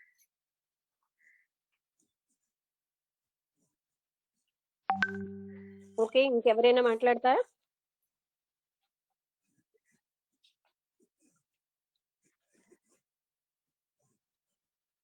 నమస్తే అమ్మా. నమస్కారం. జిడ్డు కృష్ణమూర్తి గారు ఈ విషయమై ఆలోచించండి. ఆ 2 భాగాలు చదివిన తర్వాత నాలో అంతర అవగాహన, ముఖ్యమైన విషయం ఏంటంటే అందులో ఏదైతే దోషం అని తెలిసిందో అది వెంటనే నివారించుకోవడానికి ప్రయత్నం చేయాలి అని ఆయన కరాఖండిగా చెప్పేటువంటి మాటని నాకు బాగా ఇష్టం అనిపించింది. మీరు గతంలో కూడా చాలాసార్లు చెప్పారు. అంటే ఇవాళ ఒక మంచి విషయాన్ని మనం వాయిదా వేస్తే దాని నుంచి మనం ఎస్కేప్ అవుతున్నామని అర్థమని ఆ మాట. ఆయన ఏమంటారంటే ఇప్పుడు తెలియకపోతే ఎప్పుడు తెలియదు అంటారు. దిస్ మినిట్ అదే అది ఇంకా వాయిదాగే ఉండిపోతుంది. అందుకే మీరు ఇందాక నుంచి కూడా చెప్తున్న సాధకుడు ఏదైతే సాధన చేస్తూ మనం భ్రమలో ఉంటున్నామో, నా వరకు నేను భ్రమలో ఉంటున్నాను, ఆ భ్రమ నుంచి బయటపడడంలో ఎన్నెన్ని అవసరాలు సత్య శోధనలు ఉన్నాయో అవన్నీ ఇవాళ ప్రస్తావనకు వచ్చింది. మీరు చెప్తున్న ప్రతి పాయింట్ ని కూడా నేను వెంటనే టిక్కు పెట్టేసుకుంటున్నాను లోపల. ఇది రైట్ కాదు, ఇది రైట్ కాదు, ఇలా ఉండడం రైట్ కాదు. ఏదో మనం మంచి పని చేస్తున్నామని ఒక అపోహలో ఉంటాము. ఆ మంచి పని కూడా కొన్నాళ్ళకు ఒక వ్యసనంగా మారిపోయి ఆ మంచి పనిలో నుంచి బయటకు రాలేనటువంటి దీన స్థితిలోకి మనం వెళ్ళిపోతున్నాం. అంటే ఒక పని చేస్తూ దాని నుంచి కర్తృత్వ రాహిత్యంగా ఉండడం, దాన్ని వదిలేయగలగడం కూడా గొప్ప విషయమే. కాబట్టి ఏ కర్మ చేస్తున్నా కర్మ నుంచి బయటపడేటువంటి గొప్ప లక్షణం ఎట్లాగా అనేది ఒక అంతర్గతమైనటువంటి పరిశోధన నుంచి వచ్చేటువంటి మాటలన్నీ కూడా ఈ రోజు ఈ ఉపదేశ సార ప్రస్తావనలో క్లైమాక్స్ లోకి వస్తున్నాం కాబట్టి ఆ క్లైమాక్స్ లో చాలా చక్కగా వివరించాడు. నిజంగా చెప్పాలంటే మన మనస్సుని మనం ఎంత పోషిస్తుంటున్నామో ఆ పోషించడంలోనే చాలా ప్రమాదాలు ఎదుర్కొంటున్నాం అనేటువంటి సత్యం అయితే ఇవాళ నాకు బాగా అవగతమైంది. అదమ్మా ఇవాళ విషయం. సంతోషం. ఇలాంటి మంచి విషయాలు ప్రస్తావించడము అంటే కొంతమందికి ఇలాగా మనం అంటే అందరికనే నేను చెప్పలేను కానీ మనస్సు మీద ఎక్కడైతే టార్గెట్ చేస్తుంది, అసలు ఆధ్యాత్మికం అంతా మనస్సు మీద టార్గెట్ చేసింది. కానీ ఆ మనోభిమానం ఉన్నప్పుడు అది హట్ అయ్యే అవకాశం ఉంది. కానీ ఇవాళ హట్ అయ్యామంటే రేపు సత్యానికి దూరం అయిపోతాం. ఇవాళ హట్ అవ్వకుండా పరిశోధన చేస్తే రేపు వెంటనే సత్యం మనకి అంటే మనకు ఆవిష్కృతం అవుతుంది అన్నది మాత్రం నేను బాగా తెలుసుకోగలుగుతున్నాను. శుభమ్మా, చాలా మంచి విషయం. అది కామన్ గా అందరికీ ఉంటుందమ్మా. నాకు కూడా నాకు ఉందని నేను లేదని పూర్తి చెప్పను, కానీ నేను దాన్ని కూడా గమనిస్తున్నాను. నాగేశ్వర మాట్లాడలేదు, నాగేశ్వర తప్పు మాట్లాడాడు అనేసరికి ఒకసారి వస్తుంది, కానీ అది రైట్ కాదు. నేను తప్పు మాట్లాడితే ఎందుకు మాట్లాడకూడదు, తప్పు మాట్లాడాను కాబట్టి కదా మేడం గారు చెప్తున్నారు అంటే ఇందులో ఏదో ఉంది, అయితే ఇందులో నేను తెలుసుకోవాలి అని నేను ఎప్పుడైతే మళ్ళీ పరిశోధన చేస్తున్నానో మీరు చెప్పింది రైట్ అని నాకు తర్వాత తెలియబడుతుంది. నేను ఒక్కసారి ఆ పరిశోధన నుంచి దూరం అయిపోయినంటే ఆ అహంకారం కంటిన్యూ అయిపోయే అవకాశం ఉంటుంది. అందుకోసం మీరు ఏ పాయింట్ చెప్తున్నా నేను ఇన్నర్ లో దాన్ని టిక్కు పెట్టుకుంటున్నాను. దాని నుంచి బయటపడడానికి వెంటనే చేసే ప్రయత్నం ఏంటో, నా మానసికమైనటువంటి మనసు చేత గెలవాలనేటువంటి మీ మాటని మళ్ళీ నేను పునరావృతం చేసుకుంటూ అందులో నుంచి బయటపడడానికి ప్రయత్నం చేస్తాను. ఇప్పుడు నాగేశ్వరరావు గారు అష్టావక్ర గీత ప్రవచనం ఇచ్చిన వ్యక్తి. అయ్యో నేను అష్టావక్ర గీత ప్రవచనం ఇచ్చేనే, నేను లక్ష్మి గారిని డౌట్ అడగడం ఏంటని ఆలోచించట్లేదు ఆయన. ఆ రకమైన నమ్రత ఉండాలి. 10 మందికి అష్టావక్ర గీత చెప్పిన నేను ఈ రోజు నేను తెలియనట్టుగా అడుగుతున్నానంటే నా పరువు పోదు అని ఆలోచిస్తే ఆయన మాట్లాడలేరు. అక్కడ అలాంటివి ఒక గీత వినేశాక నేను గీతే విన్నాను నాకు అన్నీ తెలుసని భావిస్తే ఎలాగా? ఏమిటి తెలిసింది? పదాలు తెలిసాయి, మనకేం తెలియలేదు. నాకేమి తెలియదన్న స్థితి బ్రేక్ అవ్వాలంటే మన లోపల అహం బ్రేక్ అవుతేనే ఆ స్థితి వస్తుంది. అప్పుడు మాత్రమే ఆ ప్రశ్నలు ఆచరణాత్మకంగా ఉంటాయి, లేకపోతే థియరీగానే ఉంటాయి, థియరీగానే. అది చాలా అవసరమైన స్థితి. అంటే ఒక విషయం విన్నాక మనకు అహం రాకుండా చూసుకోవాలి. ఆ అహం వస్తే నిజానికి ఆ విషయం నాకు ఎంత అర్థమైంది, గీత అర్థమైందా, ఎంత అర్థమైంది, పదాలు అర్థమయ్యాయి, అంతే కదా. పదాలు అర్థమైపోతే అన్ని అర్థమైనట్టే. కృష్ణుడా తెలుసండి అంటాం, ఏం తెలుసండి మనకు కృష్ణుడి కోసం? ఏమీ తెలియదు. ఆయన అంతర్గత స్థితిని ఎన్ని జన్మలైనా మనం తెలుసుకోలేము. ఆహా కృష్ణుడు నాకు తెలుసు, ఏమిటి తెలుసు? పక్క వ్యక్తి కోసమే మనకు తెలియదు, వాళ్ళ అంతర్గత స్థితులు మనకు తెలియవు. అయినా నాకు అన్ని తెలుసు అంట. ఆ తెలుసు అన్న స్థితి పోవాలి, బ్రేక్ అవ్వాలి. అప్పుడు మాత్రమే లెర్నింగ్ స్టార్ట్ అవుతుంది. ఆయన అడిగారంటే ఆయన ఏం తక్కువ వాళ్ళు అయిపోయారు కాదు. ఆ ఓపెనింగ్ మైండ్, ఓపెన్ మైండ్ అంటారు, అంటే నిరంతరం నేర్చుకునే స్థితి. అది మనకి సాధకుడికి ఉండవలసిన అర్హత. 99 శాస్త్రాలు చదివినా ఓపెన్ మైండ్ కోల్పోతే అది డెడ్ లైఫ్. ఓపెన్ మైండ్ ఎప్పుడు ఉండాలి.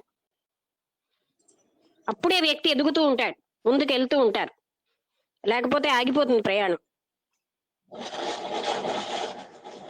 ఓకే, ఇంకెవరైనా ఏమైనా చెప్తారా?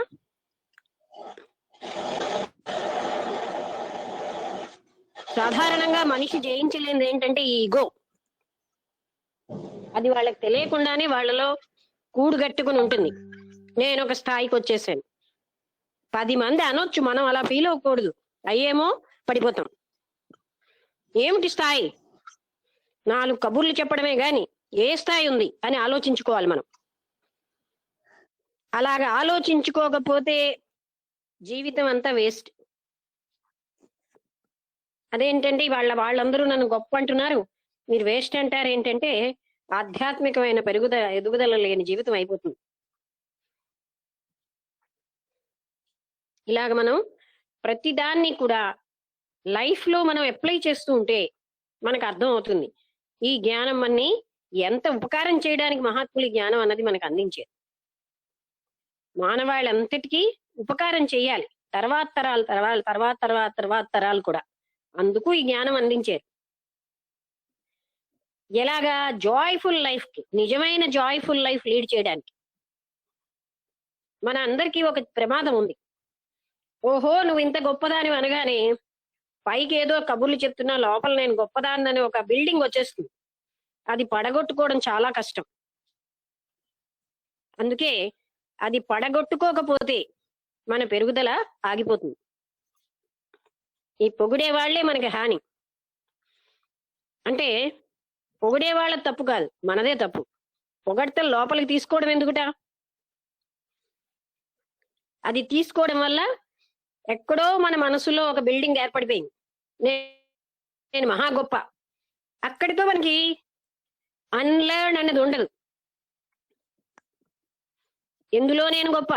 4 విషయాలు తెలిస్తే గొప్ప.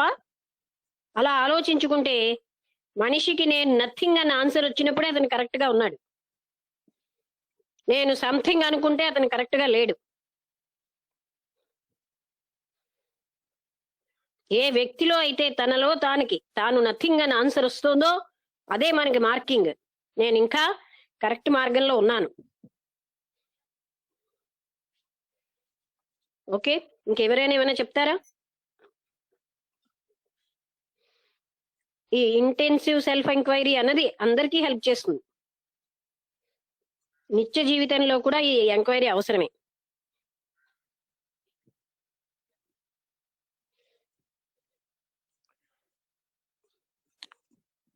ఎందుకంటే ప్రతి క్షణము కూడా అవేర్నెస్ అవసరం అండి. మూమెంట్ టు మూమెంట్ అవేర్నెస్ అంటారు కృష్ణమూర్తి గారు.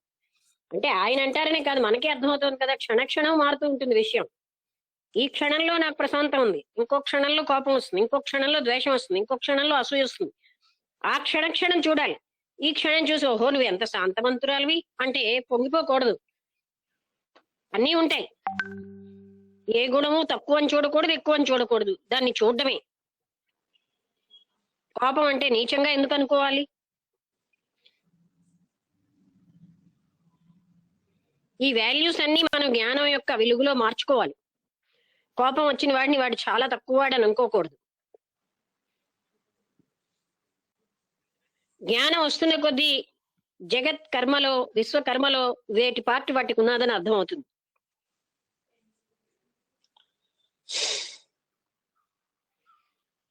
ఎవరైనా ఏమైనా చెప్తారా ఇంకా? సరే అయితే ముగించేద్దాం. మరి ఎవరు మాట్లాడకుండా ఉంటే, డౌట్స్ ఏమైనా ఉంటే అడగండి, లేకపోతే ముగించేద్దాం. నమస్కారం అందరికీ.